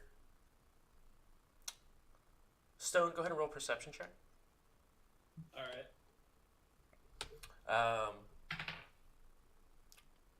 Is there anything... 12. Okay. Patrick, is there anything you're doing specifically? Are you sleeping during this time? No, I'm just hanging out. Okay. I don't know. I don't think you'd have any way to hear that they were leaving. No, I'm in like a whole different ship. Okay, that's what I thought. So the three of you head off to your dad's place. Crank's still like practicing. Yeah, he's just practicing by himself in the hangar. And you guys make it to your dad's shop. I kick the door in, like not kick the door, but let's like burst through the door. Pop, Dad, hey, whoa, what's going on? This message, and I'm just kind of like walking through every part of the shop that I can manage to get to. I'm behind him, breaching, clearing, like every corner. Right. It's eerily quiet. You never heard it this quiet before. Either one of your siblings was talking. You had people in the store. Always something was happening. It is dead silent. On the counter, you do notice there are 2 contracts and a pencil or a pen on one. Okay, I'm gonna leave those there for now, and I'm going to continue looking everywhere that I could possibly look in this store. Oh, I hate to be this guy, but Gus would read them. So After Val goes in behind him and clears the room and everything, Gus is like looking at him. So the first one is the contract that had the brothers' more or less quest for him, the original copy, and the second copy is a transfer of ownership of the building's name, signed by his dad, and then the son's or the next of kin, his line is empty. I put them back. The last place you haven't checked is in the back stockroom area. Then I'm going there. You see your dad hunched into a wall with a blaster in his lap and a note in his hand. Reading that, like I'm gonna check him, like go up. I'm assuming there's obviously some sort of blaster hole. Yep. There's. All right. Then I would find out if I could revive him in any way. He's a blaster hole in his face. People have been shot in the dome before. That's true. In real life. It's instant, just tears, full on like emotions, absolutely everywhere. And I'm gonna read the note. My emotion. And just more or less the TLDR of this note. It is front and back, and it's in an envelope, but the envelope is not sealed. There's 4 paragraphs. First one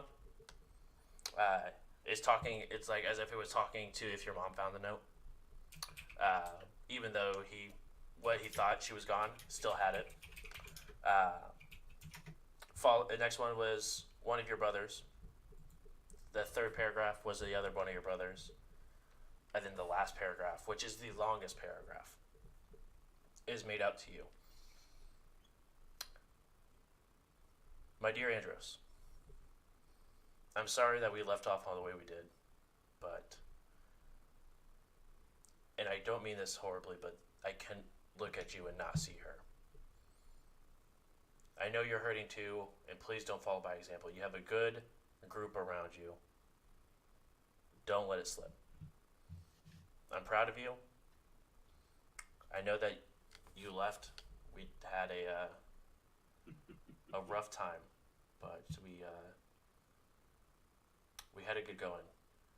And there is my will on the counter. I'm leaving the shop to you because you're the only one capable of running this business not into the ground. Do with it as you may. I love you, son, and I'm proud. I wanted to, like, in just all the tears, take the blaster, put it in my belt, like just like kind of like put it away, and I'm gonna sit on the wall next to him and just kind of like pull his body into me and just hold it and just sob uncontrollably. You pull it away from me, analyze it. Yeah, no, I'm just like, nope. Nope. As I'm just like now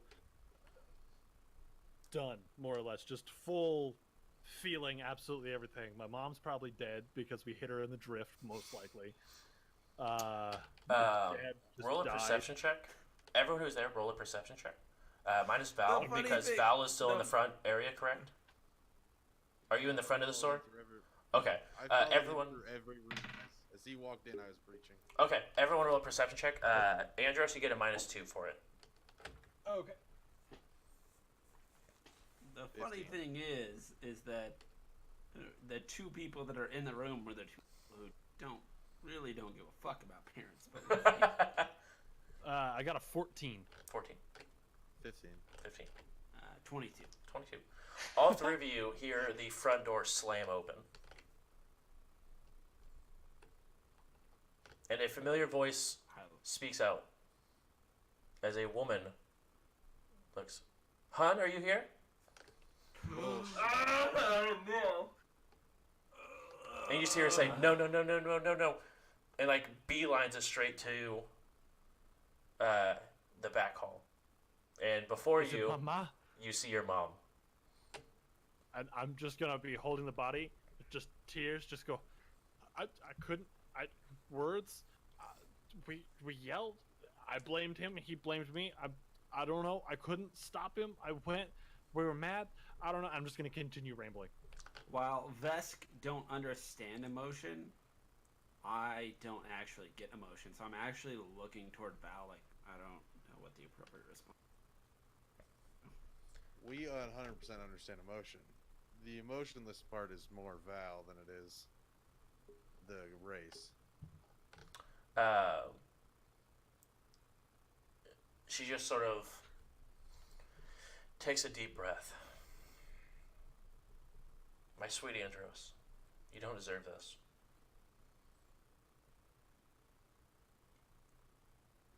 and she just sort of walks slowly towards you, and crouches down next to you. I'm gonna build the family, Ma. I'm gonna get everybody back. Gonna go get them. Dad left the contract from where everybody else went off. We're gonna go find those pirates. I'm gonna put a knife to every single one of those bastards, and I'm gonna bring the family back. And she sort of, as soon as you bring up that whole, she's like, whoa, whoa, whoa. Hey, I know that you and your dad have some issues, but don't do anything reckless. I need you, because you keep this family together. Well, that's why I gotta go get them. Then do it smart. Wiping tears out of my eyes. I got means. I got friends. I mean, it's not the first time I've asked them to do something like crazy with me, so maybe they'll say yes. If not, then I guess I'll do it myself. We're gonna do it. Again, do it, but do it smart. Don't be reckless. Damn right. And she brings her, just like gives like a group hug with you and the remains of your father. And that's where we're ended for tonight. Roller coaster of emotion. Yikes, that was a spicy meatball. Yeah, that was sorry to kind of bogart there for a while there, guys. I'm sorry. No, it was fine. It was good stuff. Yeah, no. This is your arc, Andros. I'm sorry. I didn't mean to thrust us into it. I just panicked and said let's go to Castroville because I think it'll be safe there. I will say the story would end up differently if you didn't. We'd be dead. We'd be floating in space right now. Well, or zombified, or... but I was also saying, like, this whole, like, Andros' dad situation could end differently. Okay. Gotcha. Like, everything... And that's why... I know a lot of you haven't played in depth, but those of you who have played in depth games with me will soon remember that every little thing you do has a consequence. Yeah. Good? I guess, can you have a good Yeah. consequence? Yeah. Yeah. I always I think consequences are like bad, but no, it's good or bad consequence. Even Like me killing those goblin bodies. That might. Let's really not have any of those things to deal with. No, now you're just hated Yeah. by all goblins ever. yeah. They didn't see me. They can smell it. You are the Goblin Slayer. Yeah. I'm part goblin. I'm on Boom, board joke's with on this. you. Oh, got him. He's a goblin android. All right. Blob droid. Well, your face just opens. So- and there's a little goblin in there. So Yes. now Gus is part goblin, part zombie, part Khandra. Yes, so- Is that what the creature was called? Khandra? Uh, Or Kutra? Something like that? Cthulhu. Part Cthulhu. Part Cthulhu, yeah. Might part as well. android, part human. Kasaric, that's the one. Sorry. It's like in like Magic or Hearthstone or anything like that where It the just card has text keywords. Yeah. like the card text just says counts as all creature types. Yes. That's literally Gus. That's Gus, yeah. Gus is a melting pot He's just a of changeling. everything. Yeah, he's just a changeling. He just chooses what he wants. He's just Ditto, really. Yeah. So he's got like the two little tiny eyes and the like little tiny smile. Yep. It's like, hey. Hey, it's Gus. All right. So to do the same thing we do every week, Andros, Mr. Ian, where can we find Yes. you and other people in the Mod 20 family? Okay, so you got J-Brews right here. Twitch.tv/J-Brews. If you're already watching, you already know where this guy's at. Come on back. He streams all the damn time. If you want to catch me, you can catch me tomorrow on twitch.tv/mod20gaming and probably throughout just random days streaming some games and whatnot, hanging out. You can also catch my sister, Sydney. She's part of the Mod 20 family. You can catch her over on twitch.tv/10speed, and she's a whole ton of fun. So just go ahead and go check her out. If you have only one day to check out a new streamer, I would say go check her out on Tuesday for Teamwork Tuesday, where she and her friend Metal Plates just play couch co-op. Like couch co-op games, roguelikes, all that kind of stuff. So it's a good old time. It's a fun time. Go check her out. Come say hey tomorrow, twitch.tv/mod20gaming at 7:30 Mountain Standard Time or Arizona time, whichever's easier for you. We're playing Dungeons and Dragons as we do every week. What a solid play.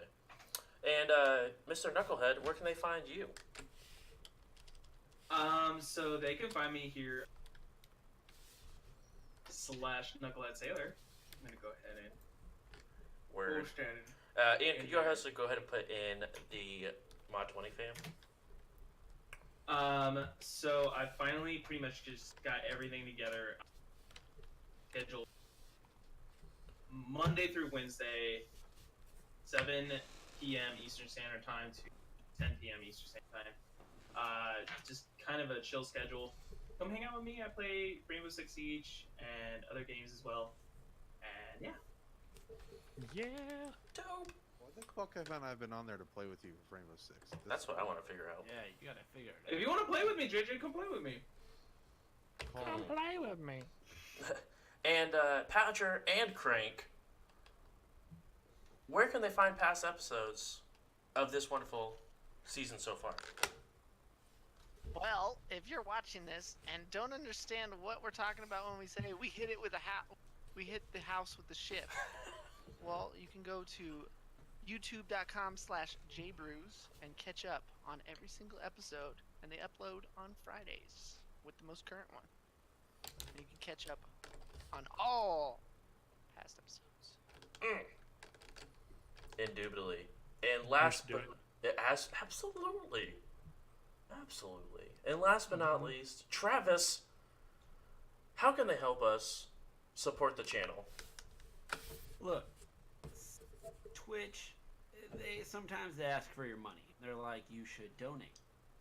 But if you have an Amazon Prime subscription, you also have Twitch Prime, and you get it for free. All you need to do is click a few buttons, and you can actually support us here at twitch.tv/jbrew. So just do it. So just do it. Just do it. It costs you nothing. It's going to take some money from Amazon, but you already pay Amazon for your Prime membership anyway, so it's fine. You get Support to us here because we love it. you get to love reach. it. You get to reach your hands into Jeff Bezos' sweaty pockets and pull out $5. Why'd you You know, taste it? that's That's right. gross. Well, I was gonna taste it until you said sweaty, and then I was like, hit. Yeah. All right. Thank you all so much for hanging out. We'll see you next one. Yeah, next week, next Thursday. Yeah. Next Thursday. Yeah. Thanks, guys. Same time, same place. Yeah. Bye, guys. Bye, guys. Bye.